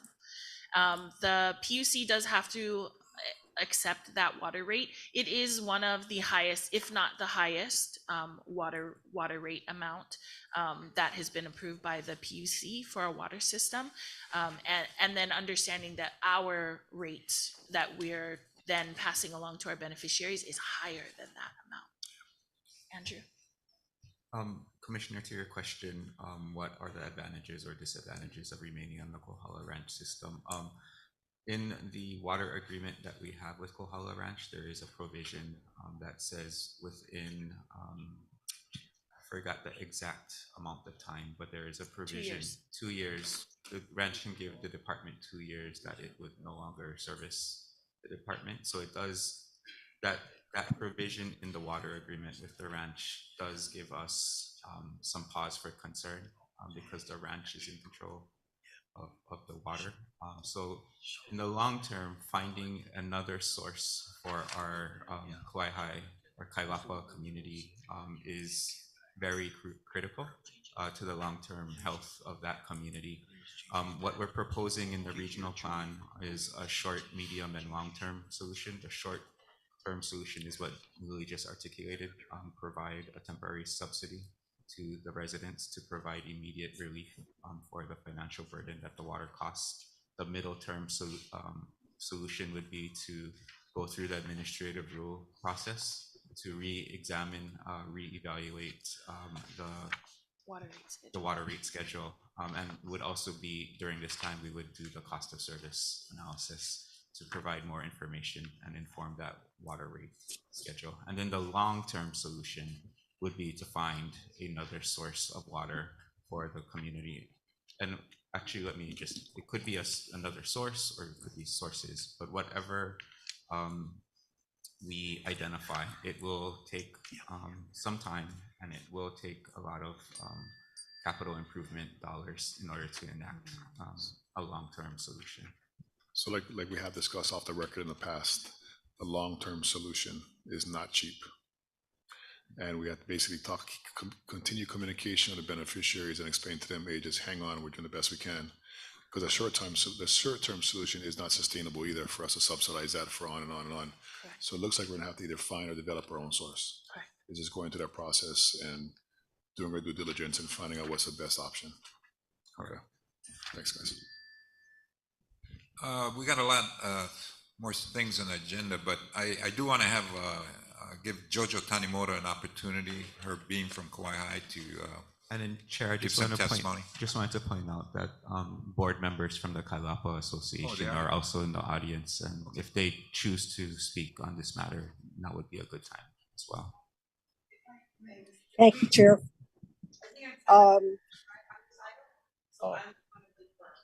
Okay. Thank you. Yeah, why don't we have the community association come up, please? Okay, hold off, Jojo. Yeah, Come Jojo, back. hang on. Okay. Aloha Chair, aloha Commissioners. My name is Jeanette Kaulukukui. I am on the as a board for Kalaupapa. We also have with us Shauna Kaulukukui, who is the president, and then we have Brandy here, who is who is our treasurer. And I think Brandy was going to speak with you. And again, we are talking about water. Unfortunately, it is a big thorn in our side. We've been dealing with it for over 10 years, trying to get water. So I think Brandy was going to talk to you a little bit about the water bills and the rates that we are experiencing. Yes, thank you for your time. Lillian had just elaborated thoroughly on current water situation, our current water situation and our rates. I wasn't aware that I thought the fiscal year was a calendar year. I didn't know it was gonna come up in July. So coming up in July, we're gonna currently pay $75 a month as a flat service fee on top of our current water use. 30% of our community is elderly couples, elderly families on a fixed income, Social Security. The other 40% is low-income families. And currently, our geographical location on this island, we are kind of, I would say about 25, 30 minutes away from our nearest town, jobs and whatnot. So we see a lot of the younger families having to deal with the cost of just every day getting to work, and providing for their families. And then on top of this, the water, the essential life of our families, it's a financial strain upon all our families, and everyone's very young and old, but we do see the children, and they will not be able to withhold the cost of the financial burden of this basic necessity. We cannot do anything agriculturally, as far as growing kalo or anything, even bananas. There's no such, it's just not feasible. We've had to change our landscape at our community center. We've had to get rid of the plants and put in gravels and rock because our water bill is just outrageous. So our community is affected. Shauna is building her home, and she has included her water bill, which is, already she's paying, I don't know what the cost is, but we've had families that are paying $200 just to have the water on, but they don't live there yet. They're still building their homes. So we ask for an immediate temporary relief for our families, and with hopes that the medium and short term, the medium and long term solutions do come up soon, because with the fires that just happened in August, one of the wells were down in Kohala Ranch. So we were at risk. I was concerned about that, brought it up in a meeting, and then the following week the fires occurred. Yes, mommy did get hurt, but we were at risk as well. But fortunately, they were able to stop the fires prior to reaching our subdivision. But we're always at risk with that, those wells on Kohala Ranch, Matt. So. My name is Shauna Kolukui. I sit on the board as a president for Kalaupapa. I also live down there. I live in my mom's home, and I'm currently building up the road. My house has been under construction, but there was no construction going on for about 1.5 years, and I still pay $121 on my water bill, and there's zero construction that's going on, so no water usage. Our pavilion, we pay $300 every 2 months. Every bi-monthly, $300, and the pavilion is used once, and that's on Sunday for church, where there's no, very little water that's being used. I did supply copies of residents in our community, their water bills, also mine's, and I also supplied a copy of our neighboring community. So a resident that lives over in Kohala waterfront, he gave us a copy of his water bill, which is, his water bill is $225. He lives in $1 million home, right? Where there's lush green, swimming pools, and their landscape is, vibrant. Where we live in an area where we cannot have that kind of life. We cannot have grass, or we cannot grow anything. We took everything out of it in our community center, and we laid rock because we cannot afford the water bill that we have down there. Oh, wait, sorry, one more thing. So because that we did, it's been a struggle for us, and we have captured the attention of, Lily has helped us, and she's been working with us to, get the word out and trying to find a solution. We also caught the attention of a journalist that has written an article in the Flux magazine, which I did also supply to right? Yeah, so you folks have a copy of it. It's tabbed with the little blue post-it with our struggles. The author really captured the pain and everything that everybody that live in Kailapa that they're going through. It has also showed you the history and kind of what we are going through currently down there. So I did supply a copy to the commissioners. So I have a question. Commissioner, What is your basic cost, just basic, like taking shower, using your toilet, and like if you just don't use anything for your yard like that, what kind of costs you talking about? Just basic usage for? Real quick, I did also supply, you have a copy of a resident that lives in there. She's a single person that lives there. She does not use her laundry, her washing machine because it's broken. So she goes to the laundromat, right? That bill was $241. Every 2 months, right? Every 2 months, yeah. And that's a single person that does not do laundry at home. Yeah, I'm a single mom. I have 2 young boys at home. And, even sometimes my water bill is the same price as my car loan, right? The county water, they pay, their water bill is the same price as their cell phone, right? So I have those additional costs on a 1 income household with 2 young kids. I wanted to just share some quick statistics. So Board of Water Supply says that the average water user on their system, again, this is Honolulu, not Hawaii County. I couldn't find that information for Hawaii County, but for Board of Water Supply, they say 12,000 gallons per month is the average water user. And based on that average water user amount, in Kailapa, their bill would be $308 on the current water rate schedule. So the bi-monthly would be $308 as an average water user. Comparatively, if they were paying the county rate, it would be, I believe, around $169. And so it's a difference of, I think, in the 40%, quite a huge difference between that amount. Sure. So Lily, I'm pretty familiar with our water policy, the water policy we put out. And I believe in the water policy, there is a disconnection fee and there's a reconnection fee, but it's got to be cheaper than paying for water you're not using.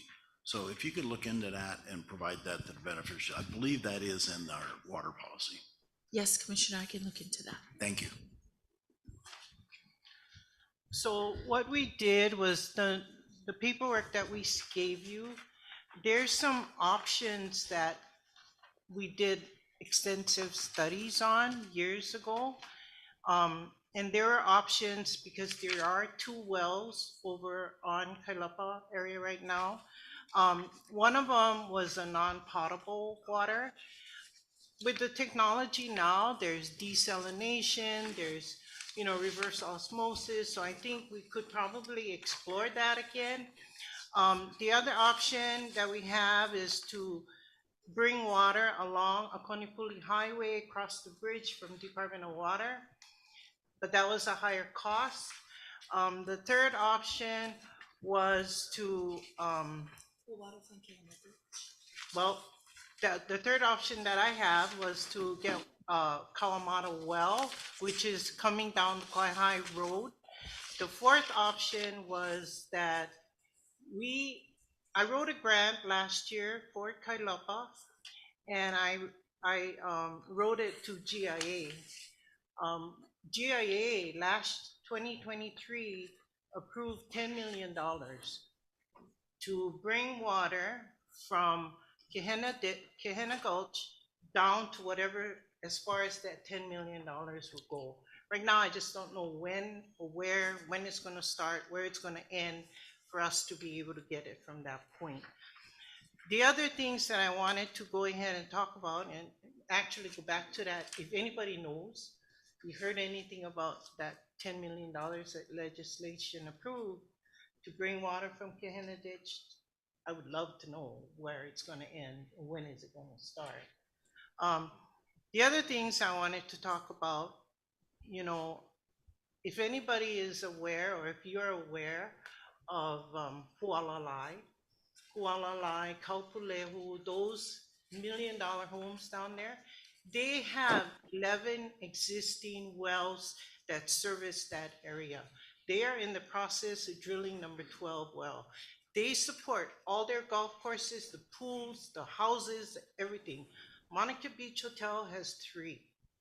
And they're doing the same thing. They're doing reverse osmosis, they're doing desalination, they're doing everything that they need, and they're taking water. And so I'm just proposing that we can try something like that or look into something like that for our community. Because if Kohala Ranch says, that's it, and they pull out and say, you got 2 years, we're gonna be stuck in the water. I really wanna encourage you know, the commission and the chair to just help us move forward on it.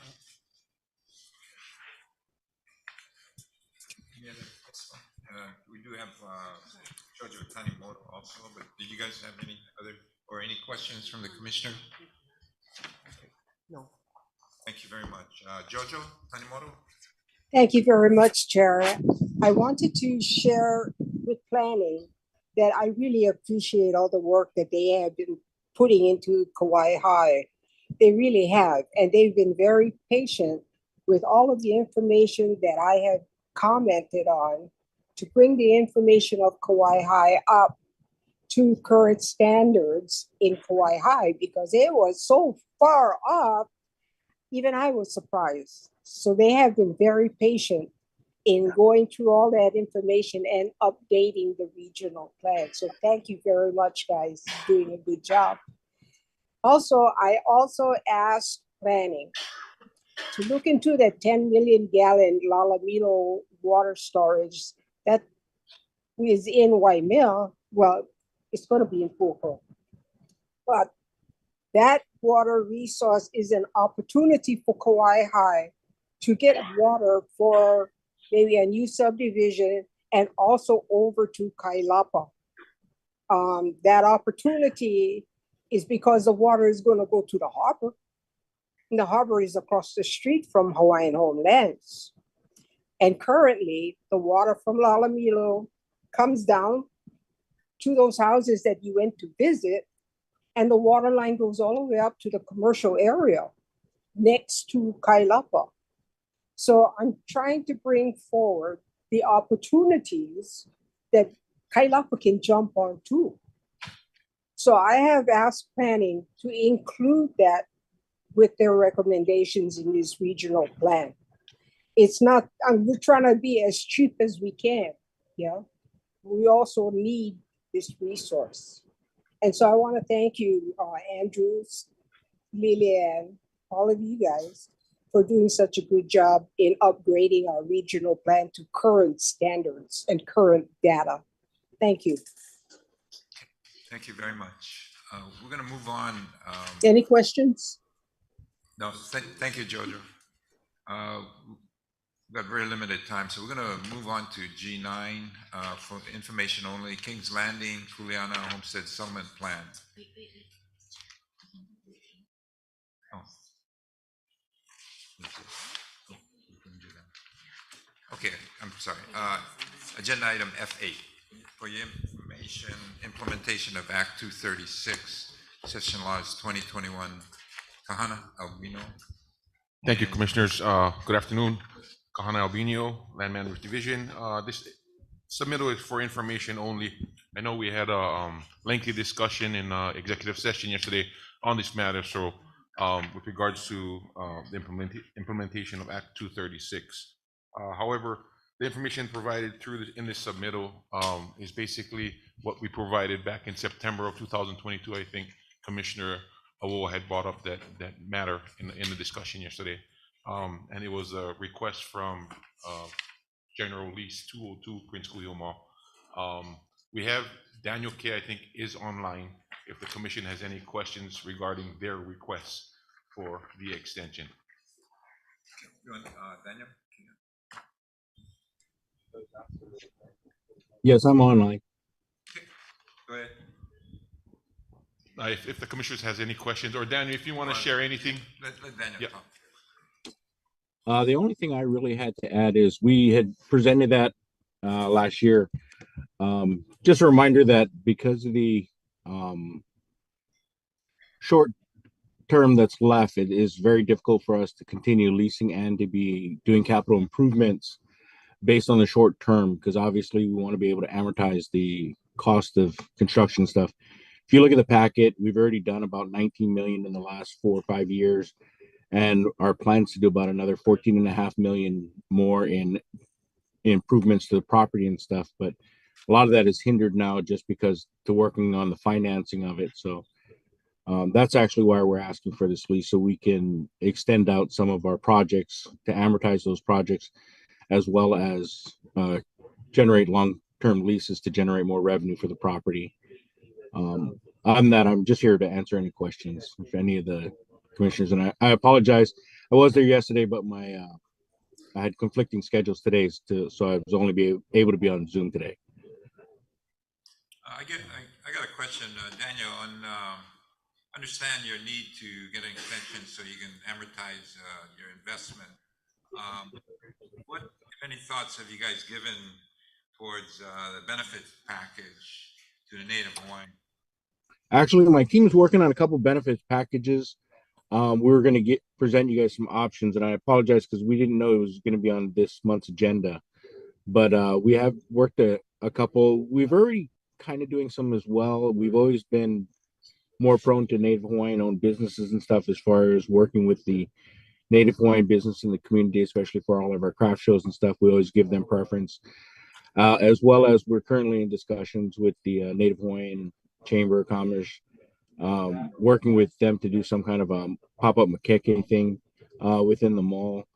But we're also, from a corporate standpoint, I was actually working with our team to come up with a benefit package.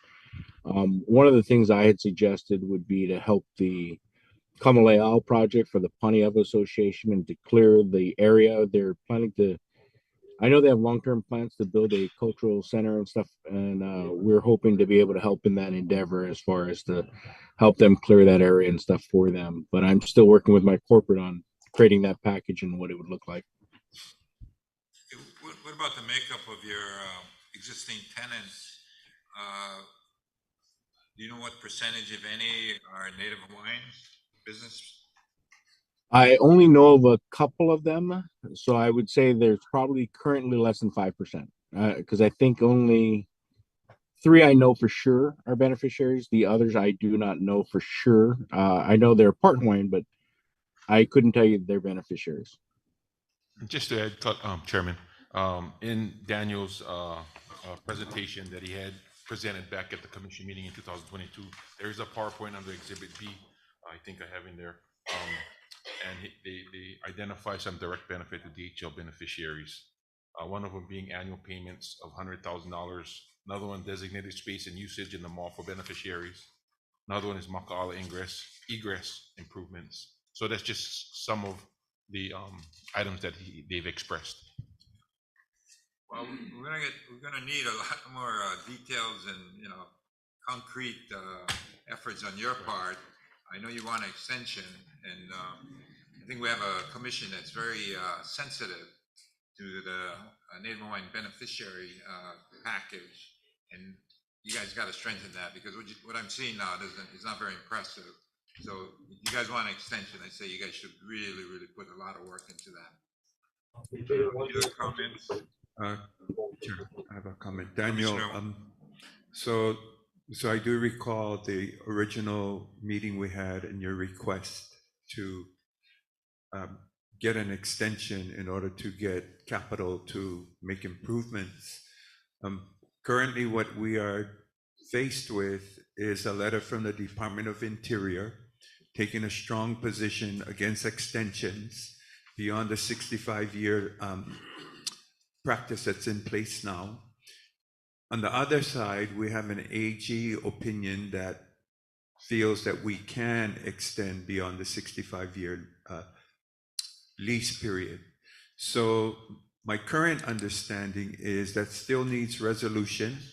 The AG is seeking more time to see what's possible.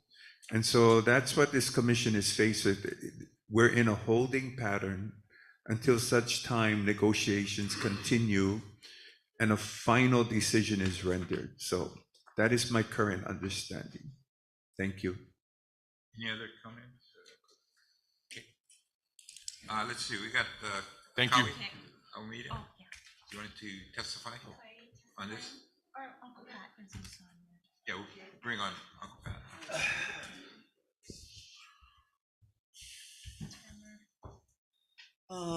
I just wanted to say that I know that during this past year, during Isla's time, I did send him emails regarding our interest as Paneva Hawaiian Homelands Community Association, 50% blood quantum qualified for the land association that is showing interest in the lease of Prince Kuhio Plaza. And currently, when you look at the plaza, it's run down.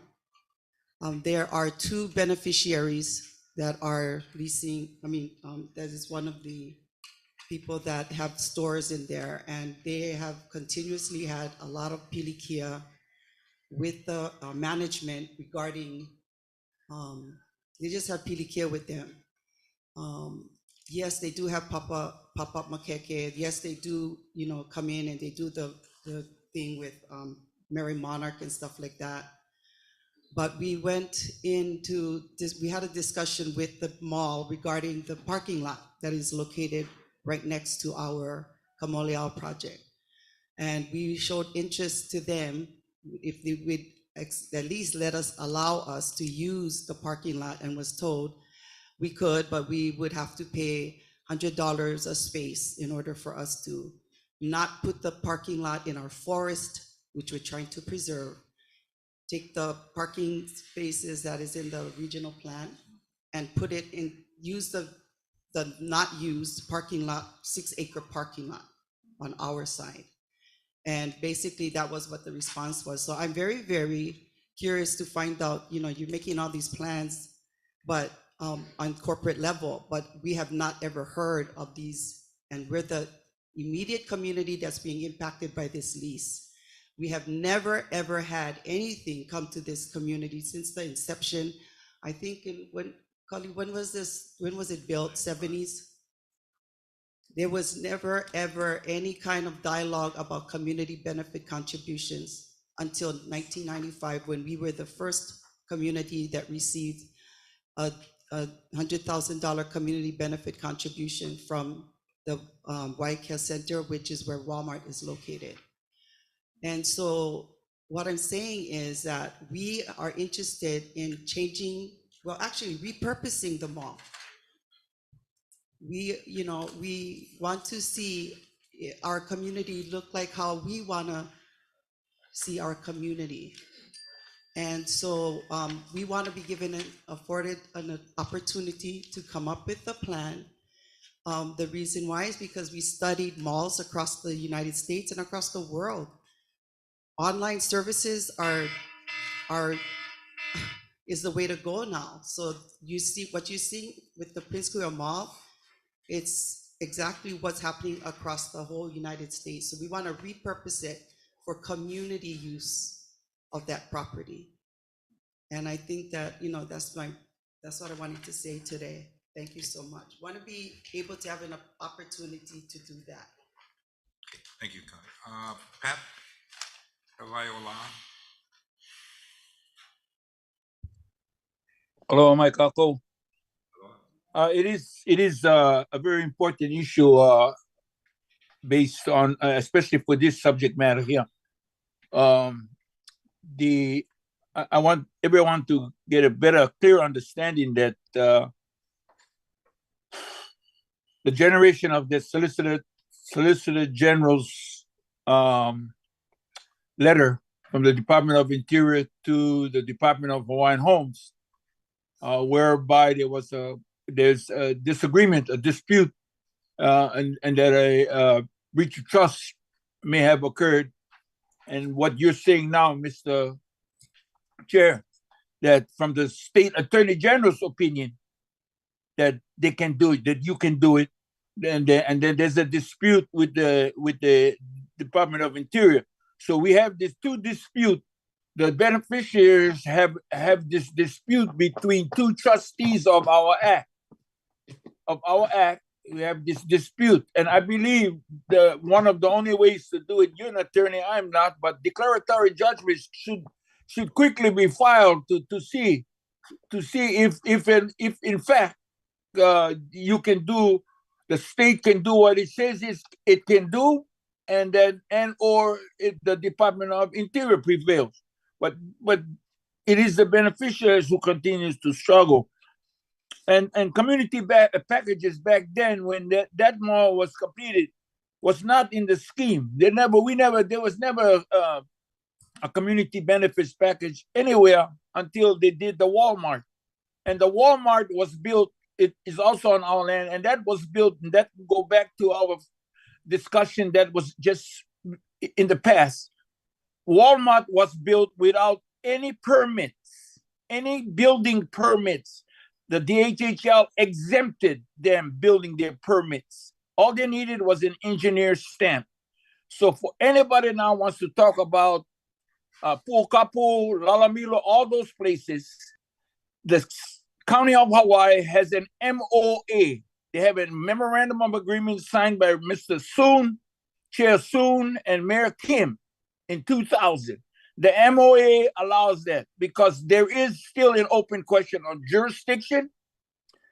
When you take your plans to the to the building department, if you go there and you tell them you live on Hawaiian homelands, they don't even look at your plans. They stamp your plans with a stamp that says not applicable, and then sign off on it. So there is an MOA with it. And so I think that should be visited for our people in Puukapu, because that's the same county that represents us, all of us on the island of Hawaii.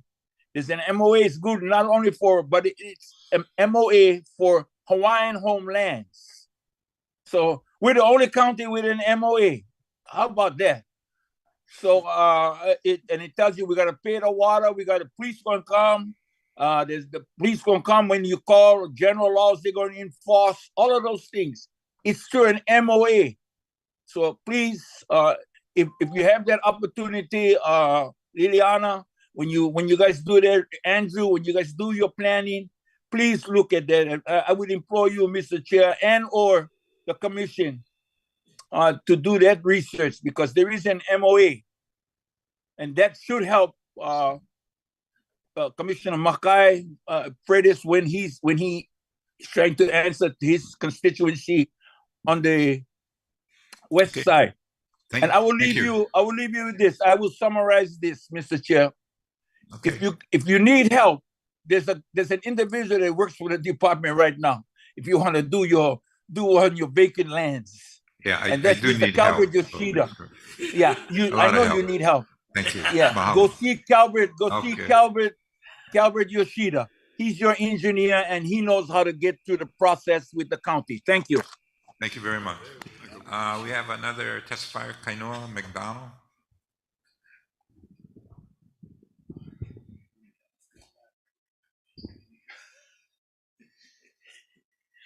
Aloha. Mahalo nui for allowing me to read testimony on behalf of the Association of Hawaiians for Homestead Lands, defined under the Hawaiian Homes Commission Act, under 43 CFR Code of Federal Regulations 47 and 48.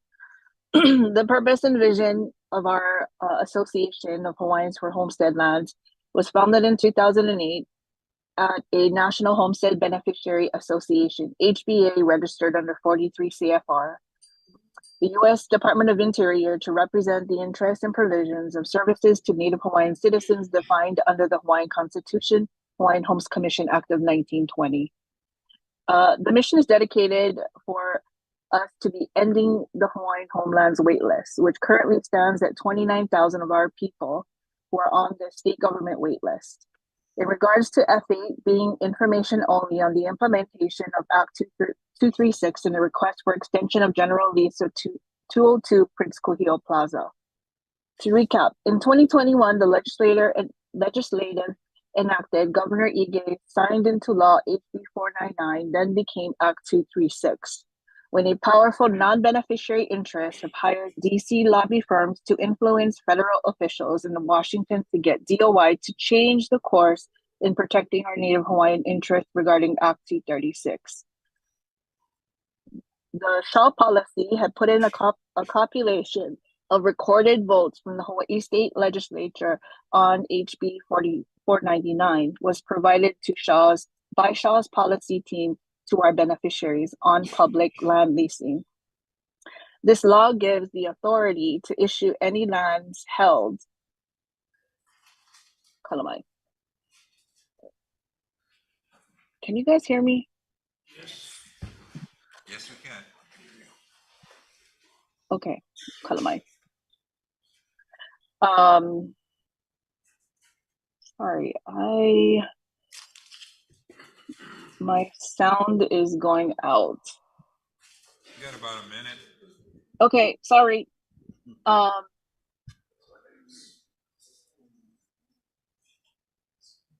Oh my gosh, I'm not in a good place. All right. So there was a letter dated October 13th by Robert T. Anderson, then the DOI solicitor, to Hali Shikata, State of Hawaii AG's office. And I quote, "The United States understands that in mid-October, the Commission intends to consider an application for a 40-year lease extension under Act 236 by commercial lessee of Hawaiian homelands. The United States believes that it would be prudent for the Commission to entertain granting any lease extensions under Act 236 related to the Hawaiian homelands until after the required details in 43 CFR Part 48, including summaries of all consultations conducted with the beneficiaries, are complete, as required by the Emission Act of Hawaiian Homes Commission and the Recovery Act." So in ending, I know I was challenged by time. I challenge this department to consider any other options. Mahalo, Chair Cully, for speaking to possibly putting together a stronger package by this entity in order to have more opportunities to go to the HBAs. So in closing, if not, the Commission has a fiduciary responsibility to its beneficiaries. Do not ignore the clear breach of trust. If you allow this action to pass next month or the next until a full review and beneficiary consultation across the Pa'aina can be completed. Mahalo for allowing me to submit our testimony from the all. Thank you. Okay, thank you very much. We're gonna move on. We've got item G9, which is for information only, the King's Landing, Kuleana Homestead Settlement Plan, the draft environmental assessment. Julie and Andrew. Aloha, Commissioners. As a follow-up to the limited meeting that was held on Sunday, item G9 for information only, Planning Office is presenting the draft environmental assessment and anticipated finding of no significant impact determination for the King's Landing Kuleana Homestead Settlement Plan project.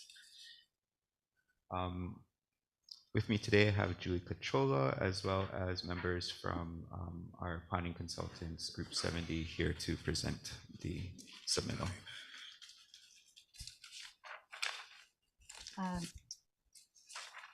Let's see. Aloha, Commissioners. Sorry, I do apologize. I thought I was going to run the presentation, but that's fine. My name is Barbara Natal. I'm the project manager for G70, and we're honored to be the consultants approved for developing the King's Landing Kuleana Homestead Settlement Plan and conducting the associated environmental assessment. You may have received this large preliminary draft EA, but I'm going to quickly walk you through this because I know it is lunchtime and everyone's hungry. The purpose of today's presentation is to update the Commission on the status of the King's Landing Kuleana Homestead Settlement Plan project. And after reviewing the findings of the EA today, we are looking for your approval of an anticipated finding of no significant impact determination of the draft EA. Next, please. I understand that you were able to visit King's Landing on Sunday with Aina Aloha. Ioane and her family as your hosts. I hope you had a wonderful time. For those that were unable to attend, I'd like to reorient you on the location of King's Landing. It's in Eastern Hilo near the Hilo International Airport. I'm sure you heard the airplanes flying overhead. The expansion of Hilo Airport in the 1950s and 60s resulted in the forcible eviction and relocation of homestead families from the Keaukaha Panaeva tract. So now the established Keaukaha Tract 1 homestead is north of the airport. Panaeva Homestead is separated to the south, and Keaukaha Tract 2, also known as Kings Landing, is located to the east. The current island plan designated Keaukaha Tract 2 as a special district. The Malama Ka'aina, Hana Ka'aina, or Maha Homestead Association holds right of entry 294 at this location, with 24 residents that have lived here for at least 20 to over 40 years. Next, please. This plan was prepared based on the recommendations provided by the 2022 HHC Investigative Committee for Kings Landing. We conducted a due diligence to identify if homesteading is a viable option for Kings Landing. And from this, the staff will render the recommendation as to whether Kings Landing should be set aside for award as Kuleana homestead lots. Next, please. The project purpose is to provide beneficiaries the opportunity to hold long-term leases at Kings Landing through Kuleana homestead settlement lots in order to replace the current right of entry. This will help to address the issues of successorship and security that are currently lacking. And this also provides for opportunities to rehabilitate by creating and strengthening relationship to the Vahipana. Next, please. This is a map of the most recent Kuleana homestead settlement plan for Kings Landing. Again, Maha is the current homestead community that has the right of entry at this location. I'd like to walk you through the settlement plan as currently designed. Current homesteading locations were used as a basis for siting the homestead lots. Various factors such as current lot size, flooding, sea level rise, and other natural and cultural factors determine the lot sizes and locations along Kapoho Coast Road. And then additional smaller lots were located Malka of Kapoho Coast Road here in the northernmost location here. Additional smaller lots, let's see. I'm sorry, back real quick. The larger lots along the coast are approximately 5 to 15 acres, and the smaller lots approximately 1 to 3 acres. These are Kuleana homestead lots where lessees are expected to create subsistence living by farming on the land, and then they build their own homes within an allotted amount of time. And then you also notice there's different locations, the community use locations where the community may have a pavilion for cultural and family celebrations, also along the coast for access to the ocean, and community use areas for economic development, community agriculture for subsistence for the community, as well as conservation areas where there are endangered plants and cultural sites. Next, please. Once the settlement plan took initial shape, we reached out to agencies for early consultation to gain an insight into any other issues we may not have been aware of in our literature review. DOFAR requested that we use best management practices during construction and daily life to protect existing and potential endangered and threatened native Hawaiian plant and animal species. We spoke with the Hawaii County Civil Defense on their proposed regional evacuation route, and DHHL and MAHA are continuing the discussion with them on the best available route. We received standard comments from various branches of Department of Health and DLNR with regards to the health and safety of the community. And we also received a request from County of Hawaii DPP, Department of Planning, to review our technical studies. Please. Of course, in addition to the early consultation comments, studies were performed and reviewed in order to determine the existing environment and any potential impact the Kuleana Homestead project would have on Kings Landing. And next, please, I'll just go ahead and review each of those as we go along.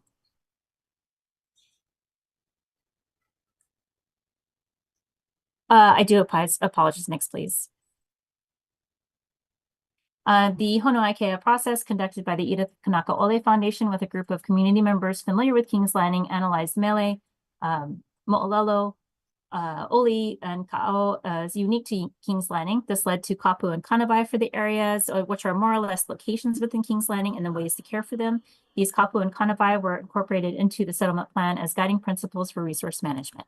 Next, please. MAHA assisted the archaeological consultant with surveying archaeological sites in the area. A total of 17 were found, 8 previously identified, and 9 new sites. Archaeological sites included rock walls, lava tubes, and or cave sites, possible heiaus and burials. And then the next steps will include consultation with the State Historic Preservation Division to determine additional assessment. The cultural impact assessment was also conducted and provided mo'olelo of the area, as well as cultural and traditional practices that are currently practiced at Kings Landing. The consultant did encourage DHHL to work closely with MAHA to ensure no cultural resources are adversely impacted by the proposed action. Next, please. This high-resolution imagery is provided by Resource Mapping Hawaii. This visual mapping information was very important in understanding the over 1,000 acres of terrain and vegetative cover, and was essential in identifying anchuline ponds that were previously not surveyed and could not be reached by foot. Next, please. And this is an example of the high-resolution mapping product where you can identify the types of trees and other useful information that is valuable for land use planning. Next, please. Let's see, a hydrogeology assessment was provided by Intera and determined that the project will have minimal impact on on-site water resources. Homesteaders plan on using catchment for their water supply or bringing in their own water, and wastewater treatment will be used composting toilets or other wastewater treatment approved by Department of Health. Next, please. More additional analysis of the area looked at flood zones. The purple and orange areas are located within special flood hazard areas, and while homestead lots are located in these areas, they will require home construction to withstand these flooding incidents. Next, please. Sea level rise was, of course, used to determine the impact on the future of the homestead area. The locations for sea level rise were similar to existing flood zone areas, and for land use planning, homestead lots were increased in size to accommodate future sea level rise. Next, please. And this brings us to the acoustic study. DNL is the day-night average sound level, and homesteads were placed outside of the current noise contour of 60 DNL or less as approved by DOT airports. And I do apologize. I realize I think that I passed up a very important slide, and this had to do with the airport constraints and what we received, the information that we received from DOT airports. And I'll just review that here since we're on this slide. The information we received from them was concerned with regards to the noise and the homestead communities. Other airport constraints had to do with construction within a certain distance to the airport area, and as well as wildlife attractants and PV glint and glare. We did just recently learn in a meeting just last week that DOT Airports is potentially planning on still extending their runway east, which would affect the homestead communities. Andrew, did you want to expand on this at all? Sure. I just wanted to add that DOT did mention that they were conceptually contemplating expanding the airport east. Our plans concerned them because it would impact their expansion. But we made it clear to them that their plans need to take into consideration its impact on the department's ability to provide homesteading opportunities to our beneficiaries, and that it is their kuleana to mitigate against our ability to provide homesteading to our beneficiaries, not the other way around. We do not accommodate the expansion of the airport at the expense of reducing the number of homesteading opportunities to our beneficiaries. So it is with that that we are trying to work out an amicable solution with DOT airports, but we did draw our line in the sand. Yeah, I think with respect to that, I'm sure I speak on behalf of the commission that we're definitely going to oppose that expansion. So we'll put together a letter and actually get that out, because we can't allow that. I mean, we've already suffered enough regarding the acquisition of our homestead lands for that airport. Beyond that, this is it. We need to support Kings Landing. Great. Mahalo, Andrew and Commissioner Director, we appreciate that. Just a few more slides just to close this out for you. Next slide, please. The traffic assessment found that the existing and proposed intersection levels of service will remain the same either with or without the project. There were recommendations made, but those will be taken on by the county. Next slide. The infrastructure assessment was minimal as the homestead lots are designated kuleana homestead and provide for off-grid living. The emergency route was reviewed and confirmed by the civil engineers, and some additional information for roadway construction and management was provided. Next, please. And Sustain Hawaii also provided a fascinating report outlining possible grassroots economic opportunities, as well as providing a wealth of information to fund these efforts. Next, please. And this slide gives an overview of the several MAHA planning commission sessions, beneficiary consultation meeting, and commission presentations. Next slide. All right, and then in summary, based on the early consultation, literature reviews, technical reports, and beneficiary consultation, our conclusion is that the homesteading is a viable option at Keaukaha Tract 2, Kings Landing, and it should be set aside for Kuleana homestead lots. Proposed homestead and land use is not anticipated to have a significant impact on the surrounding environment, and the benefits of the project are that it will provide homesteading opportunities for DHGL beneficiaries to obtain long-term leases. Next, please.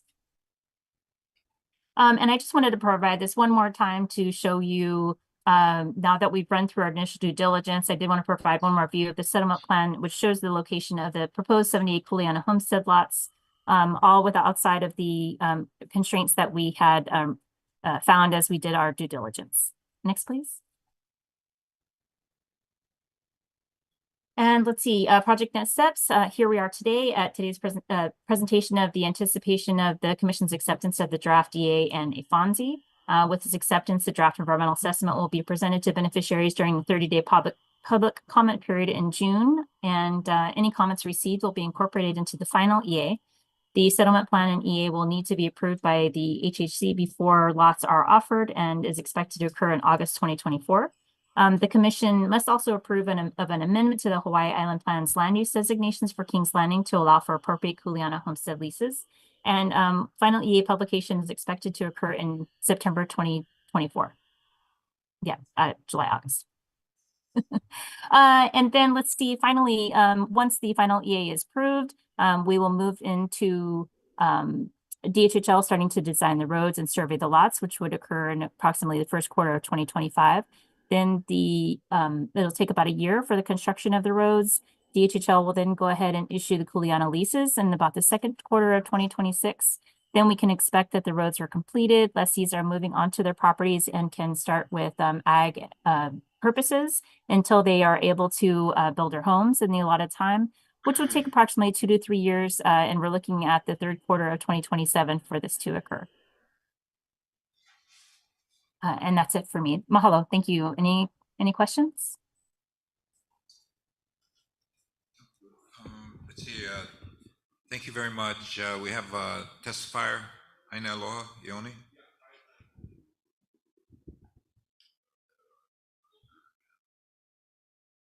Aloha. Kalamai, I'd like to spend a few moments of my 3 minutes giving comments on earlier agenda items that I didn't have an opportunity to before I go into the draft EA. I'd like to begin with commenting and supporting what Commissioner Awo shared about the proposed Kuhio leases, the vision similar to the undivided interest. Mahalo, mahalo nui loa for bringing this up. Your words of leadership constantly inspire me and remind me when it gets really hard, especially and particularly when we're sharing mana'o with our own lahui. I would also like to support what the chairman shared about offering what he called a paper lease for projects that are current in the works and for projects that have a plan. What I've heard from other beneficiaries were examples of how the Undivided Interest Program has worked and was successful, as well as suggestions to strengthen it. Like Commissioner Neves shared, I have not. I am eligible to be a successor. My father is 72, and every morning we wake up, we mahalo for that day. And like all Native Hawaiians, I'm at risk for losing access to my onehanau, to the bay of Waika'alulu, where my mother gave birth to me at home, to the coastline of Aikanaka that connects us back to my great-grandfather and his fishing memories with David Malo.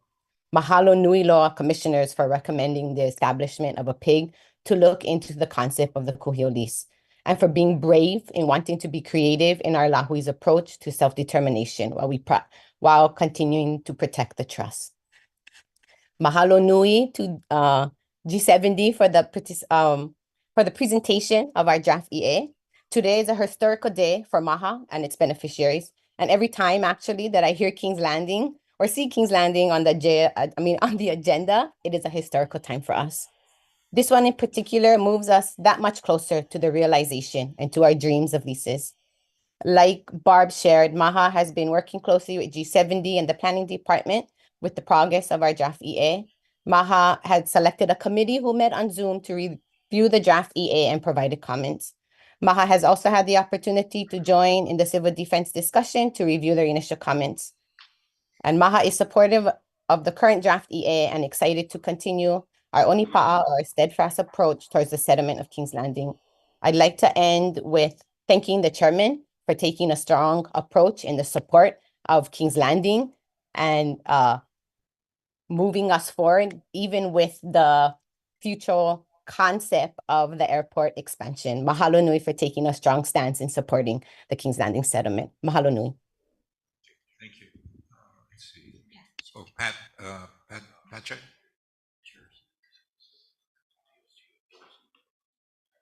Thank you again, Mr. Chair, for allowing me to give my comments on this draft EA. There is a question based only on, well, I shouldn't say only, but the effects. You said it distinctly, and I believe what you said will transpire. That, but did this EA cover the airport? Because obviously, prior to any of your administration and the department, but the department was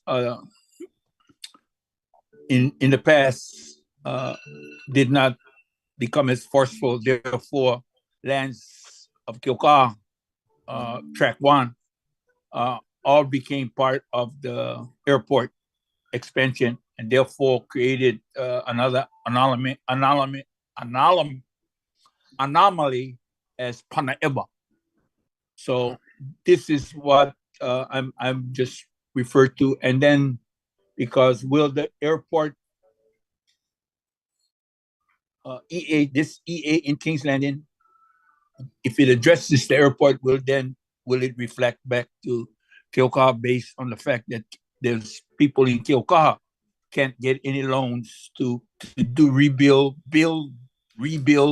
repair, rehabilitate their homes because of the airport noise. So obviously, you know, the fox is out of the hen house already, and then we still saddled. Kilka is still saddled with the catastrophic failure of the wastewater treatment plant that flows under the lines are under our property, and the return lines is shot.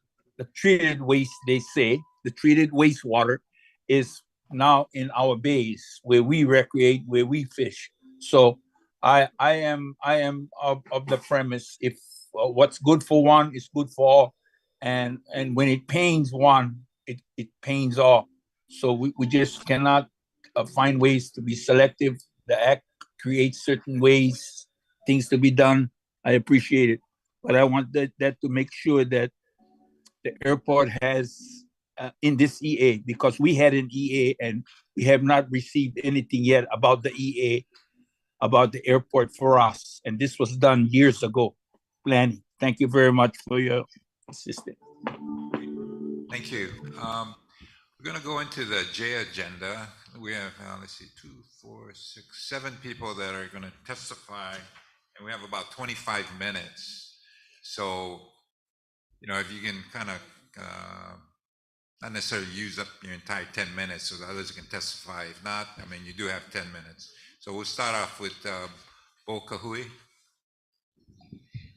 While Boy is setting up, for any of you who took parking stickers from me, I need to replace them because those are not hosted parking stickers, but I do have them now. So come find me. Sorry, Auntie. And if you paid for parking yesterday, come see me. The hotel is going to reimburse. Mahalo.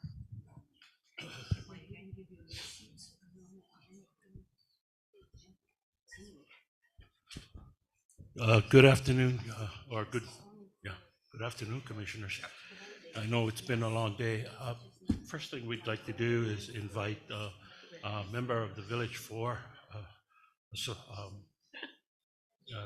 Ikaika Wahana development, to give just a brief update and concerns that have been affecting the Village 4. Go ahead.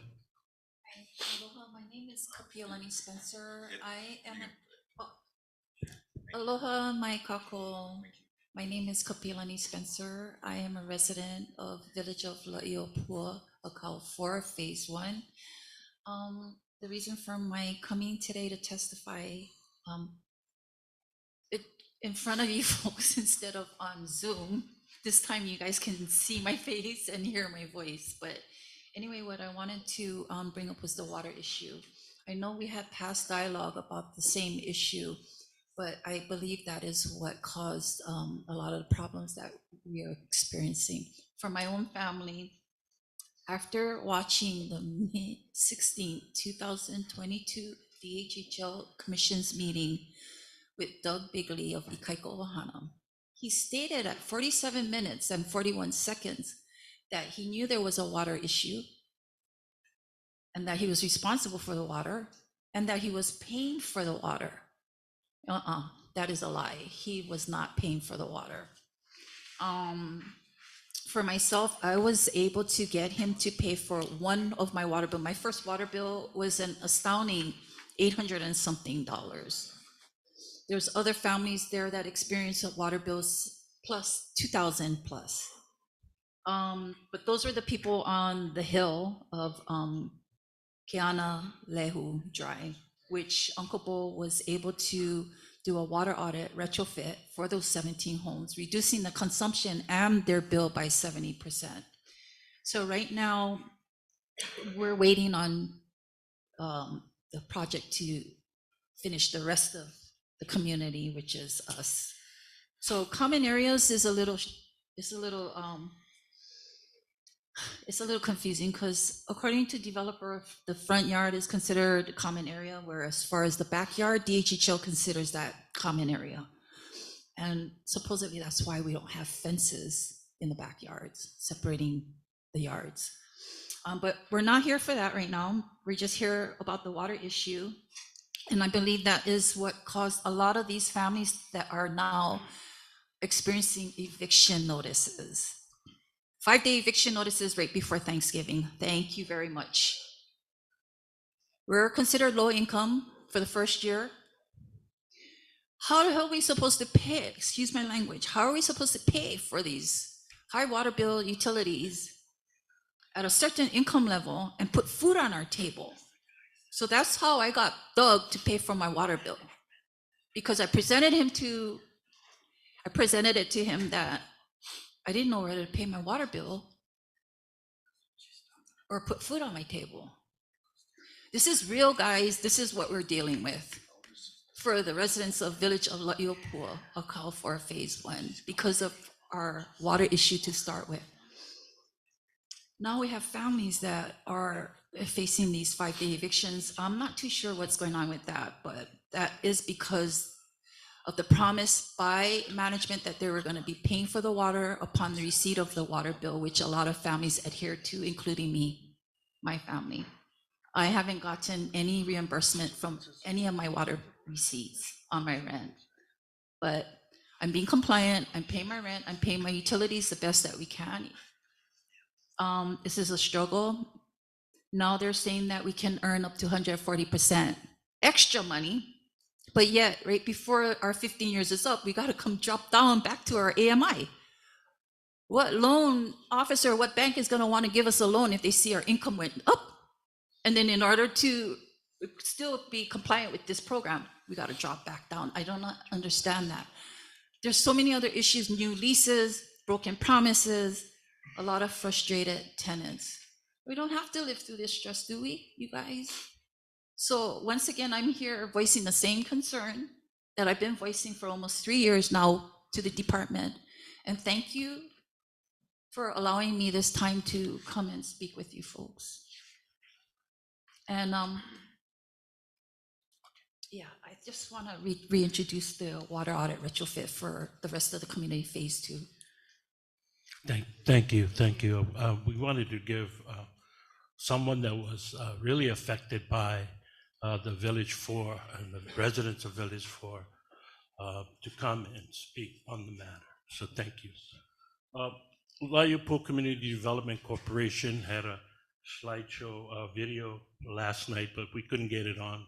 We'd like to just kind of briefly go over that today. Laipu CDC, along with me, is Dora Ayo and Charlene Kahumoku, who is on our board. We have four priority projects. One is the water source development at the Giannalis, with the Giannalis group. Second was the Native Hawaiian culturally based preschool. And we want to thank the commission for approving the right of entry yesterday. Our third project is the Village Community Park adjacent to Village 4. And of course, the Honokahau Full Parking Initiative, which we're just deliberating and trying to bring to our community. Next slide.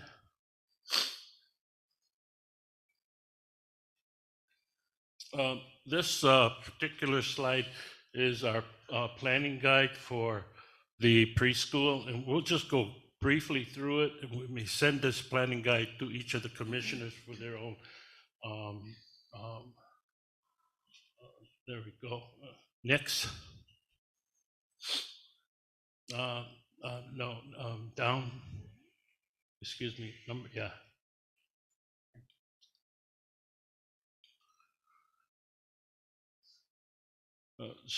With Architects Hawaii, we've met with them.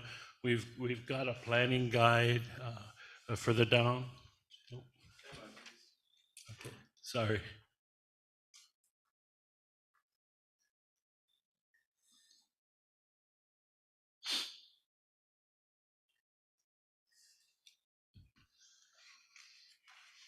Yeah, and a little further down is within that we lay out our corporate purpose and statement and our mission statement for what we're doing, our commitment to the community. Further down.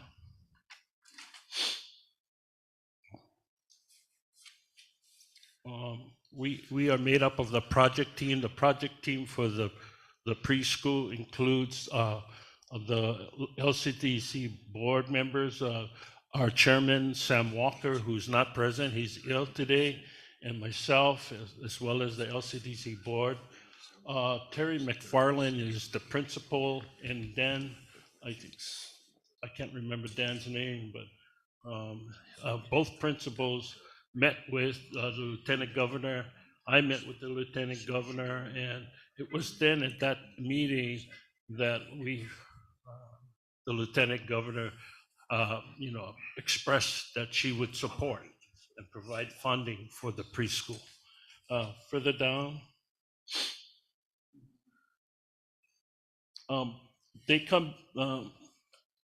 Architects Hawaii comes with a lot of experience building preschools. Further down, and they're one of the more experienced groups building schools in general. Further. Okay, a little more. So this, some more, right there. Rough order of magnitude. We had planned the rough order of magnitude in terms of the planning around the $8 million that we had discussed with the lieutenant governor. We had shared this plan with her and her staff. We've got to get back with them and begin to have a meaningful dialogue about the implementation of this plan. We're going to go to number 3. So that's it with respect to that.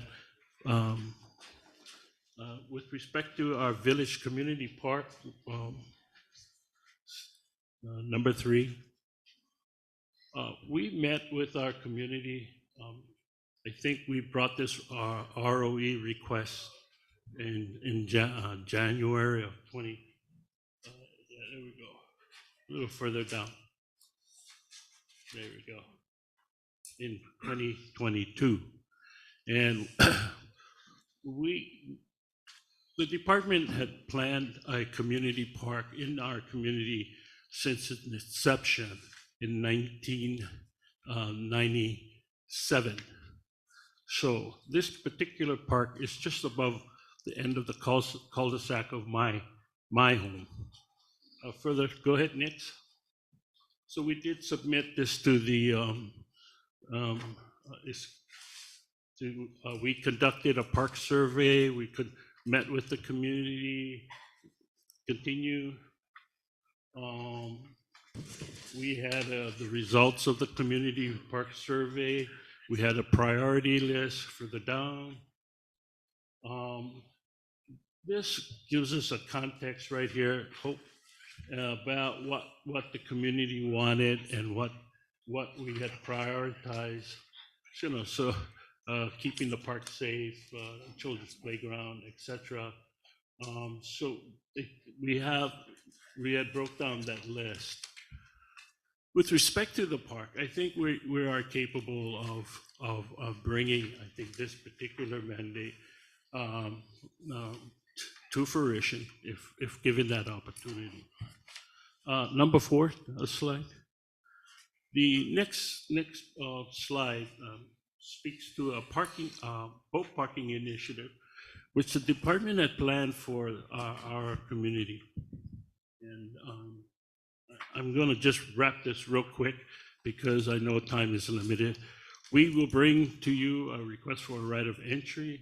The boat parking is located at the Honokaha parcel.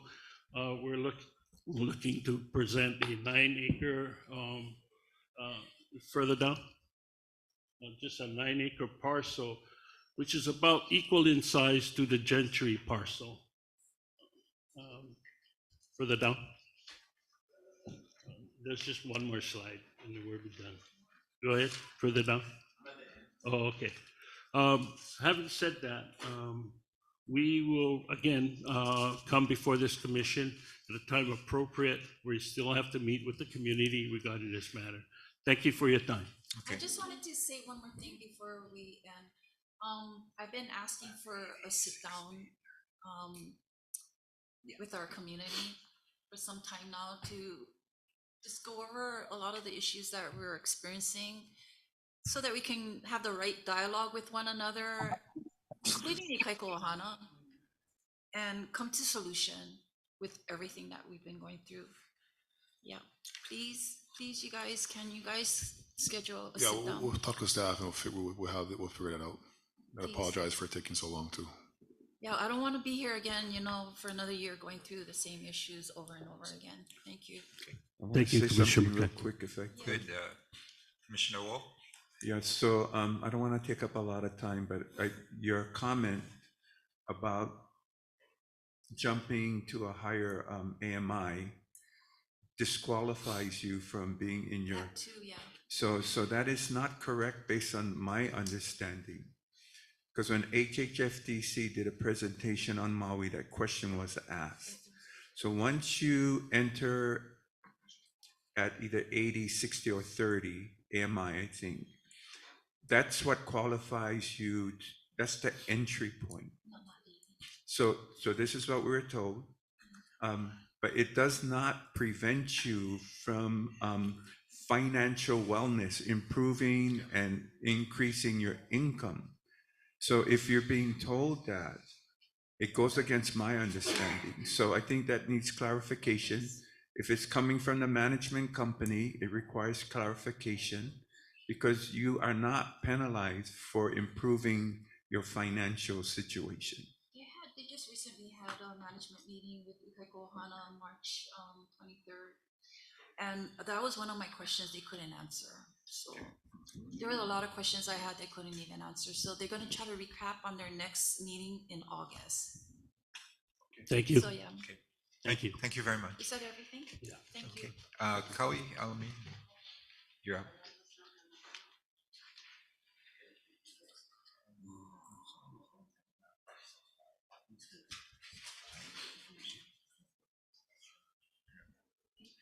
I'm going to just let you know that I'm reporting for the Kalaupapa Hawaiian Homelands Community Association. And I'm going to go to another topic as well, but I want to just say that we're doing well. We are going to be hopefully fencing our Kamoleao project. It's a 12 plus acre property that we're trying to restore our forest within Department of Ag grant, a federal grant, working with the University of Hawaii, Hilo, to reestablish our forest in to the green belt actually in our Ola area of Panaewa. The other thing is that I just wanted to say mahalo to David for coming and assisting in the, you know, when he came to Panaewa a couple of months ago, he came with a group of enforcement and also care to remove houseless Hawaiians and people inside of our forest. And so I just wanted to say thank you so much, because he also involved the Department of Transportation as well. So thank you so much. But I'm here to also talk about something that I'm kind of emotional about. So I would like to really call up my husband to speak on it. I just found out recently that the moratorium that we spoke about in February regarded a letter that I have yet to receive. The moratorium at that time, when I spoke about it, I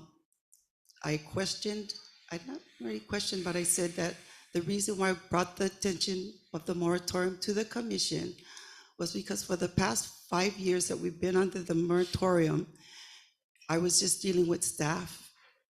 And then when it came to my attention through Mr. Awo, that it was because the commission really didn't initiate the moratorium, that I was to refer everything back to the staff, of which I did.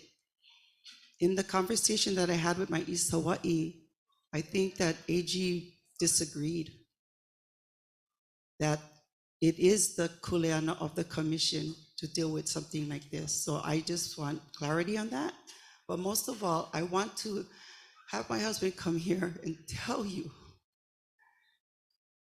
I just asked for a simple letter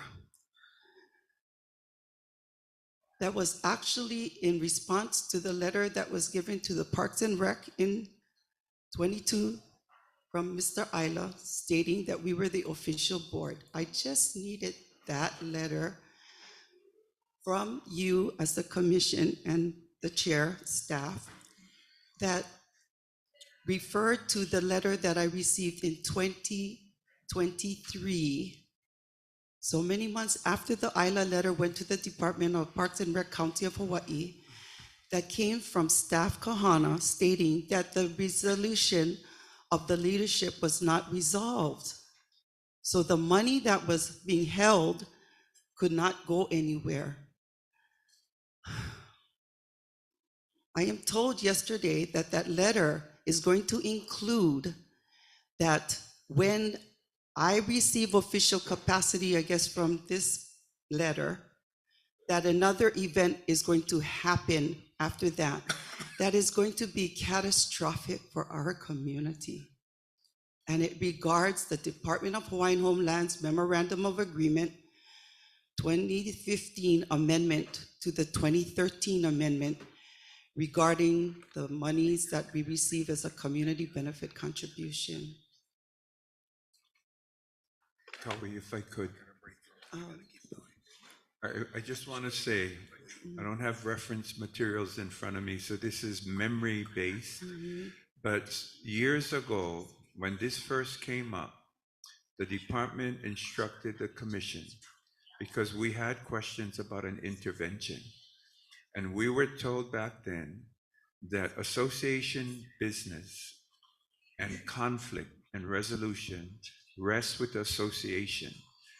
The reason given for that is because the forming of associations are a form of self-governance within communities. And the reason I remember this, because the unresolved issue was continuing for such a long time. And what that meant was funding was not being distributed to Panaewa. And so that is my last recollection of the advice given to us. Now, I know you had a letter from William Isla, you shared that with me fairly recently, but I have since learned that this is currently being litigated in circuit court.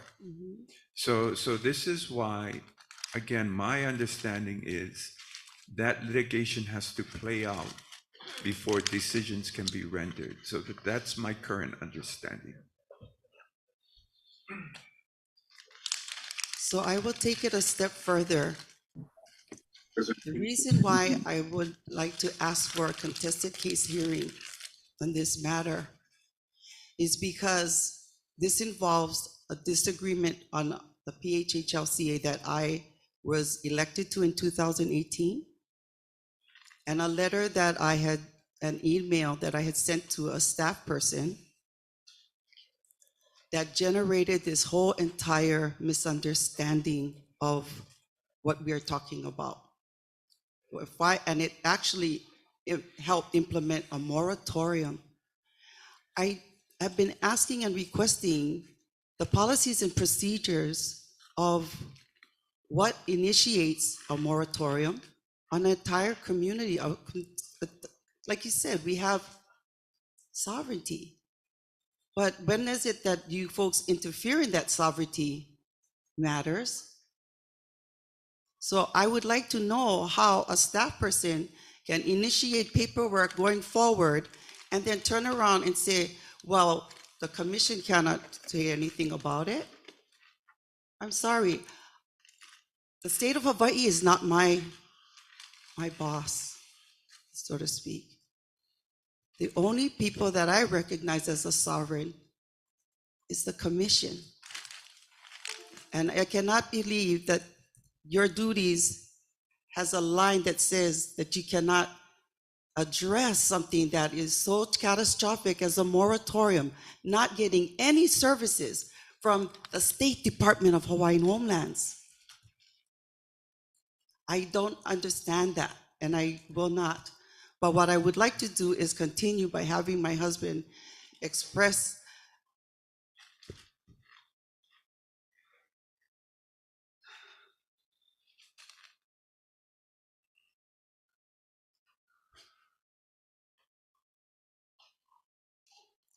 he had to come all the way from Kalaupapa.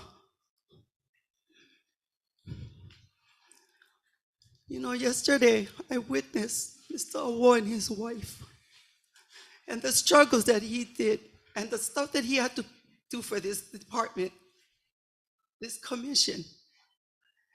This man is the same as his wife. And I'm not sure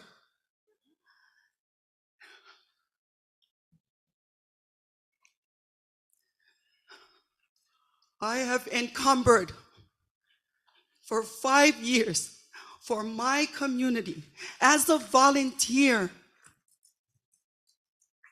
All that is on my shoulders today, because I need to move on to continue working for my community.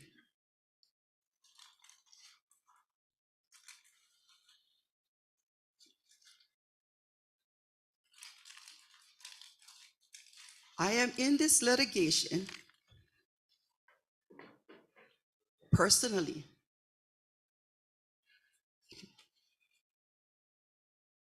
because it was about my official capacity as president. In a duly elected election, Democrat election in 2018,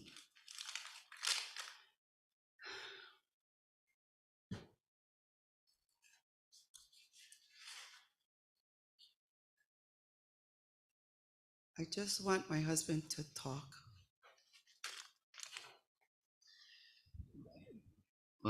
Thank you, Mr. Owo, because I kind of had a feeling that that was holding this letter up, was the litigation. This whole thing started, though, because of one of your staff members interfering with our election. In 2018, my wife won that election. There's no dispute about it. The claim by the opposition, who were the losing parties of this election, was that she wasn't a member in good standing. There's nothing in our bylaws that says that's a requirement of holding office. And besides that, she sat with them on the board the previous year before the election. The night of the election, she was introduced as a member of the board. She was given a ballot. She was allowed to be nominated for the office of president. And only after the election, the ballots were starting to be counted and it was obvious that my wife would win that election, then this matter of membership came up.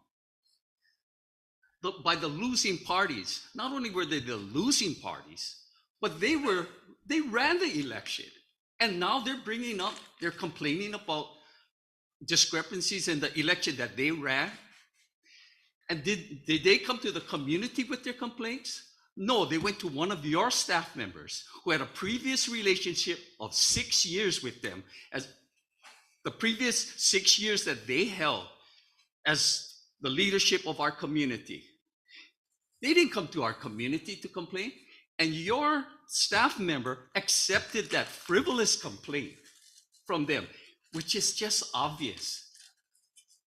You know, I know lawyers, when they have a weak case, they try to muddle the waters, they try to make it complicated and confusing. But let me make this simple for you folks. What they did was try to overturn our election because they lost. After the meeting, we had another meeting, which we invited Commissioner Kalaupapa to. 40 members showed up, and they all backed Kauai as winner of that election. They backed her, and they said they support her. They were hurt. She was their choice. And they picked her. These guys who lost the election brought the law into this matter. We were handling it in community. They brought in the department to interfere with our election, which shouldn't have happened. They brought in their lawyer, Lincoln Ashita, threatening my wife with cease and desist orders, not substantiated by our bylaws, no minutes previous. They brought them in, and then in 2022, after the term was over, the 3-year term of that office was over, and we had a new election, which we also invited Commissioner Kalaupapa to be an observer. And in that election, we let only lessees vote, so it would be fair. And we sent out ballots. We paid for every lessee to receive a ballot, and we only accepted 1 ballot per household. We did that in 22 for the new term. And still, this department did not accept the results of that election. Listen to Commissioner Kalaupapa. He was there. It was, the ballots were counted in front of the members. The ballots were counted by an independent panel. We did everything possible to make it fair. And still, this commission leaves us on this moratorium. And the reason that's holding it up now is because those guys brought in lawyers to litigate this thing. 22. It started from your staff, and that's where we are today. And only you folks can change that. Our lawyer says, give us a letter from the commission, and I can settle this now.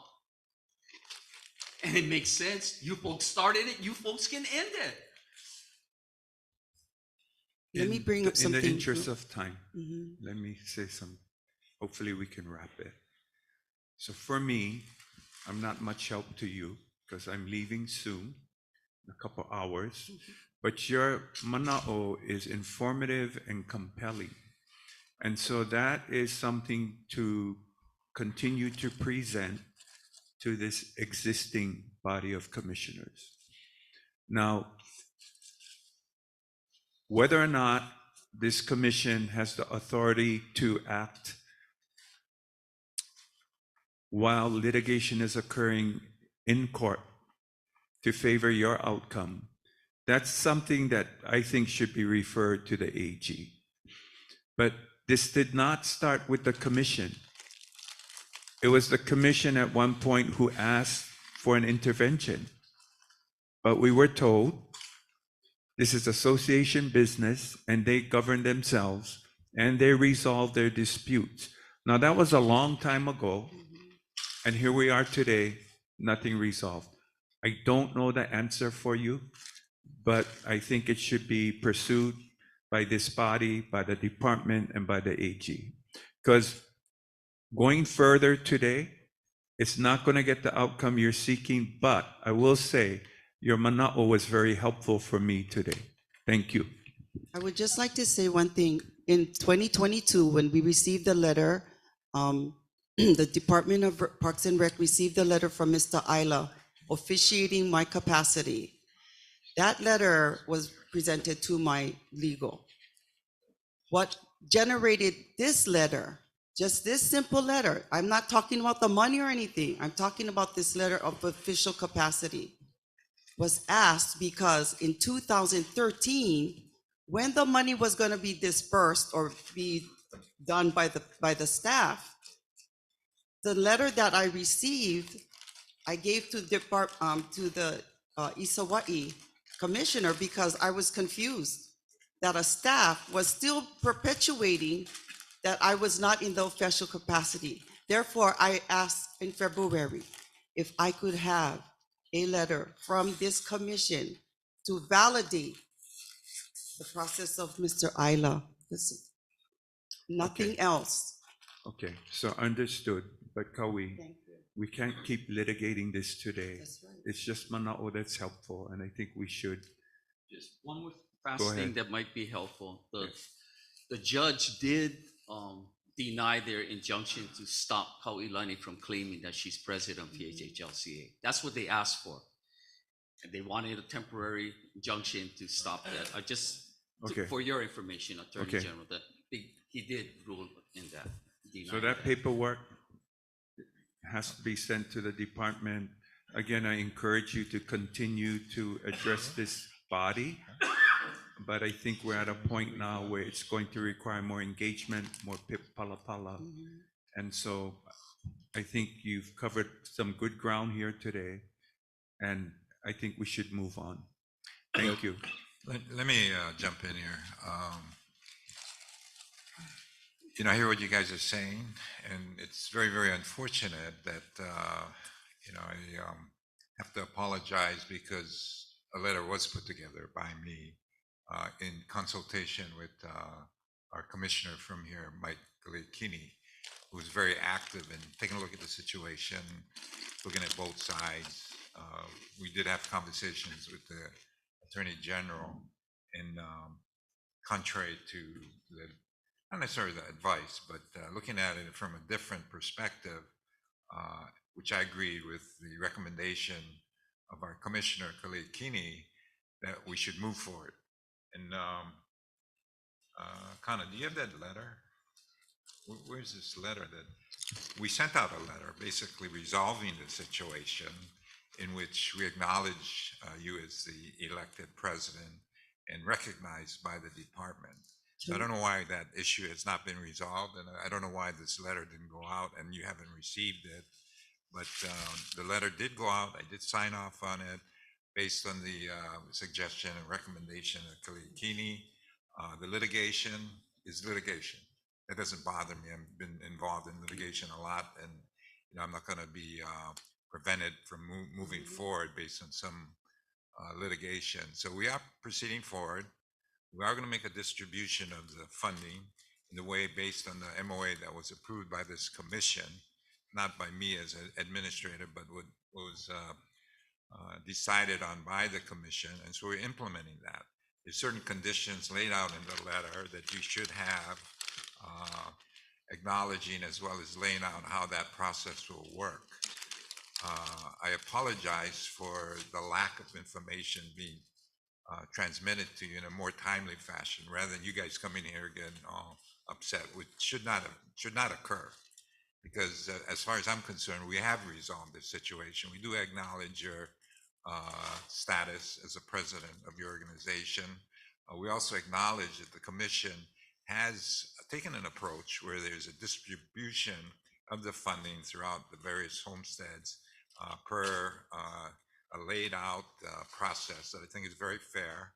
And so, you know, I don't know, close to 400,000 that's been sitting in the bank, we want to get it out. We want to get it to you folks.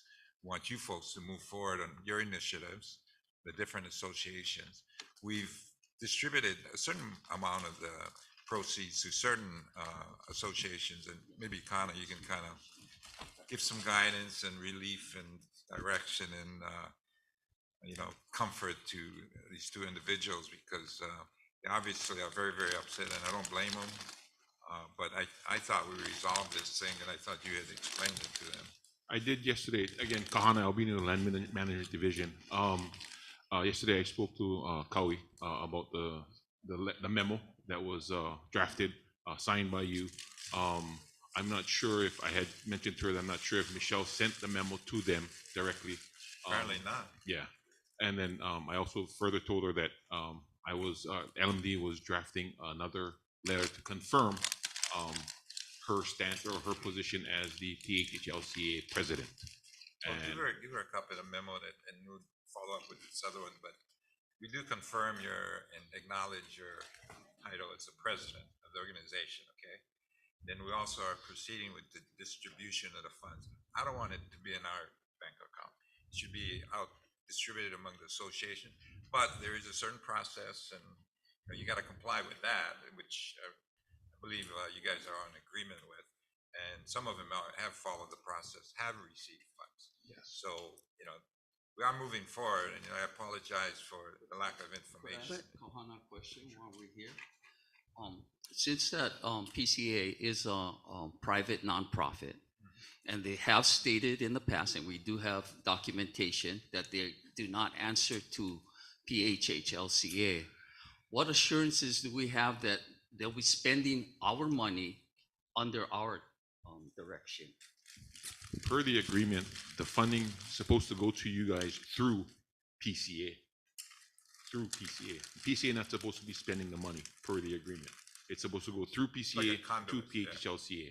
Correct. And the decision on the spending is PHHLCA alone. They don't control your spending. Correct. Not only that, but as the receiver, PCA as the receiver has to receive those budgets, preliminary your annual budget that you spent the previous year, and estimated of the current year or that'll be coming up of your expenditures. But do you know that you know that the PCA board is the same board as the previous board who has this hostile relationship with us right now?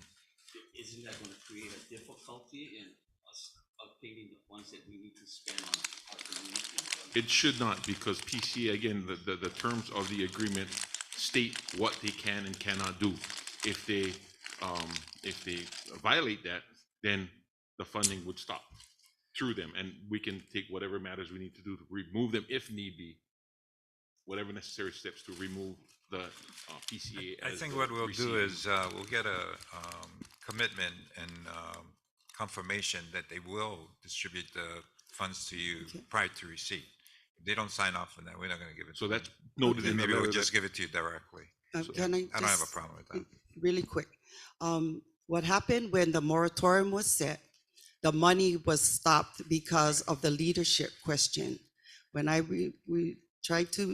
spoke to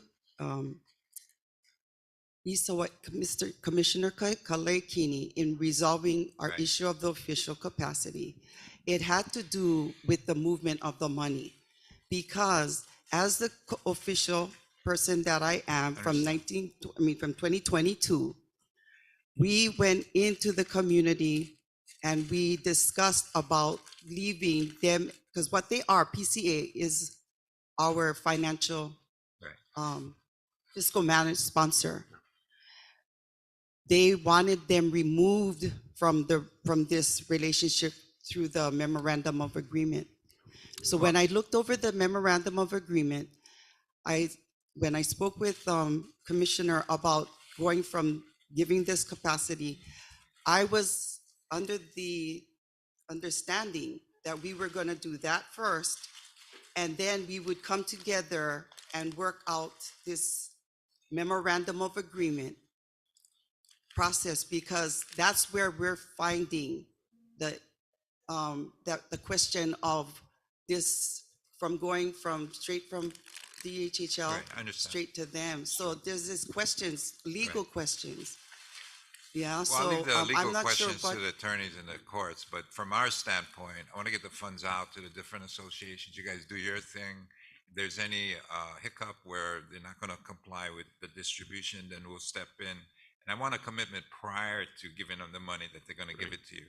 But I do want to follow the existing memorandum of agreement, and then whatever differences or management independent of each other, that's the association or entities concerns. That's not ours. so will we be given a time to meet or talk story with them and or the community If you guys before want, that yeah. letter goes out or any money gets transferred to them? The letter is Because going out.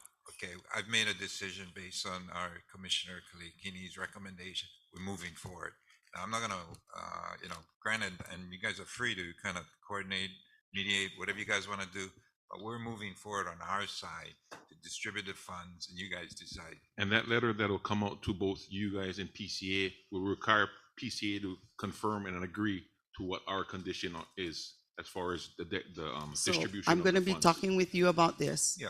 And That's fine. Mr. Commissioner Kalikini. Yes. Okay. Okay. Chair, if I could can real do quick. that. Sure. Thank you Commissioner. for the resolution. Clearly, my information was dated. I was not aware of a memorandum of agreement, Sorry about that. nor was I aware of negotiations with Commissioner Kalekini. Yeah. But this is moving things in the right direction, so. Yeah. Okay. But thank you for that Thank you, Chair. clarification. Thank you. Thank you, Commissioners. Your time is Apologize for up. being late. I'm sorry. Okay, guys. Yeah, you guys talk outside with Khan and we got. Yeah, I know. We will come back. Oh, we are. I thought we were going to contest the case. We can, and if we still have time, we can come back. Okay.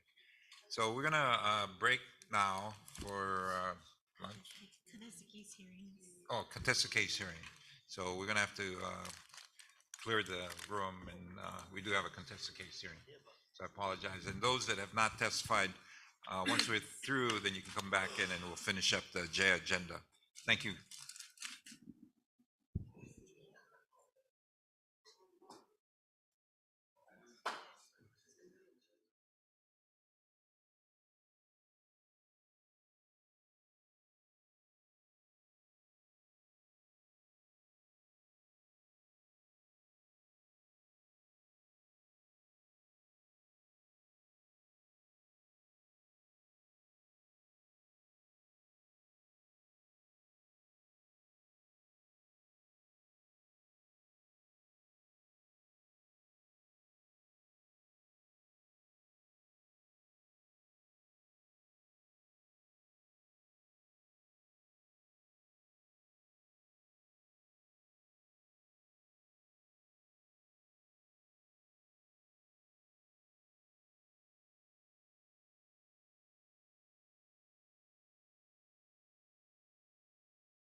Okay. Okay. Wait. Are they coming? They're not in yet. They're not in yet.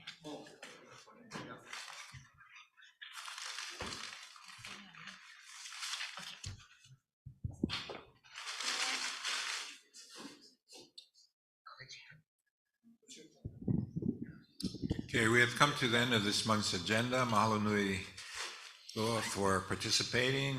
Mahalo to Jim Dupont and staff of the Courtyard King Kamehameha Hotel for their hospitality. Again, we aloha Commissioner Randy Wool and his wife Momi for their service to the beneficiaries of the Hawaiian Homes Commission. Next month's meeting will be held on June 17th, 18th, 2024, starting at 9:30 at a.m. at Hale Punui. We are adjourned.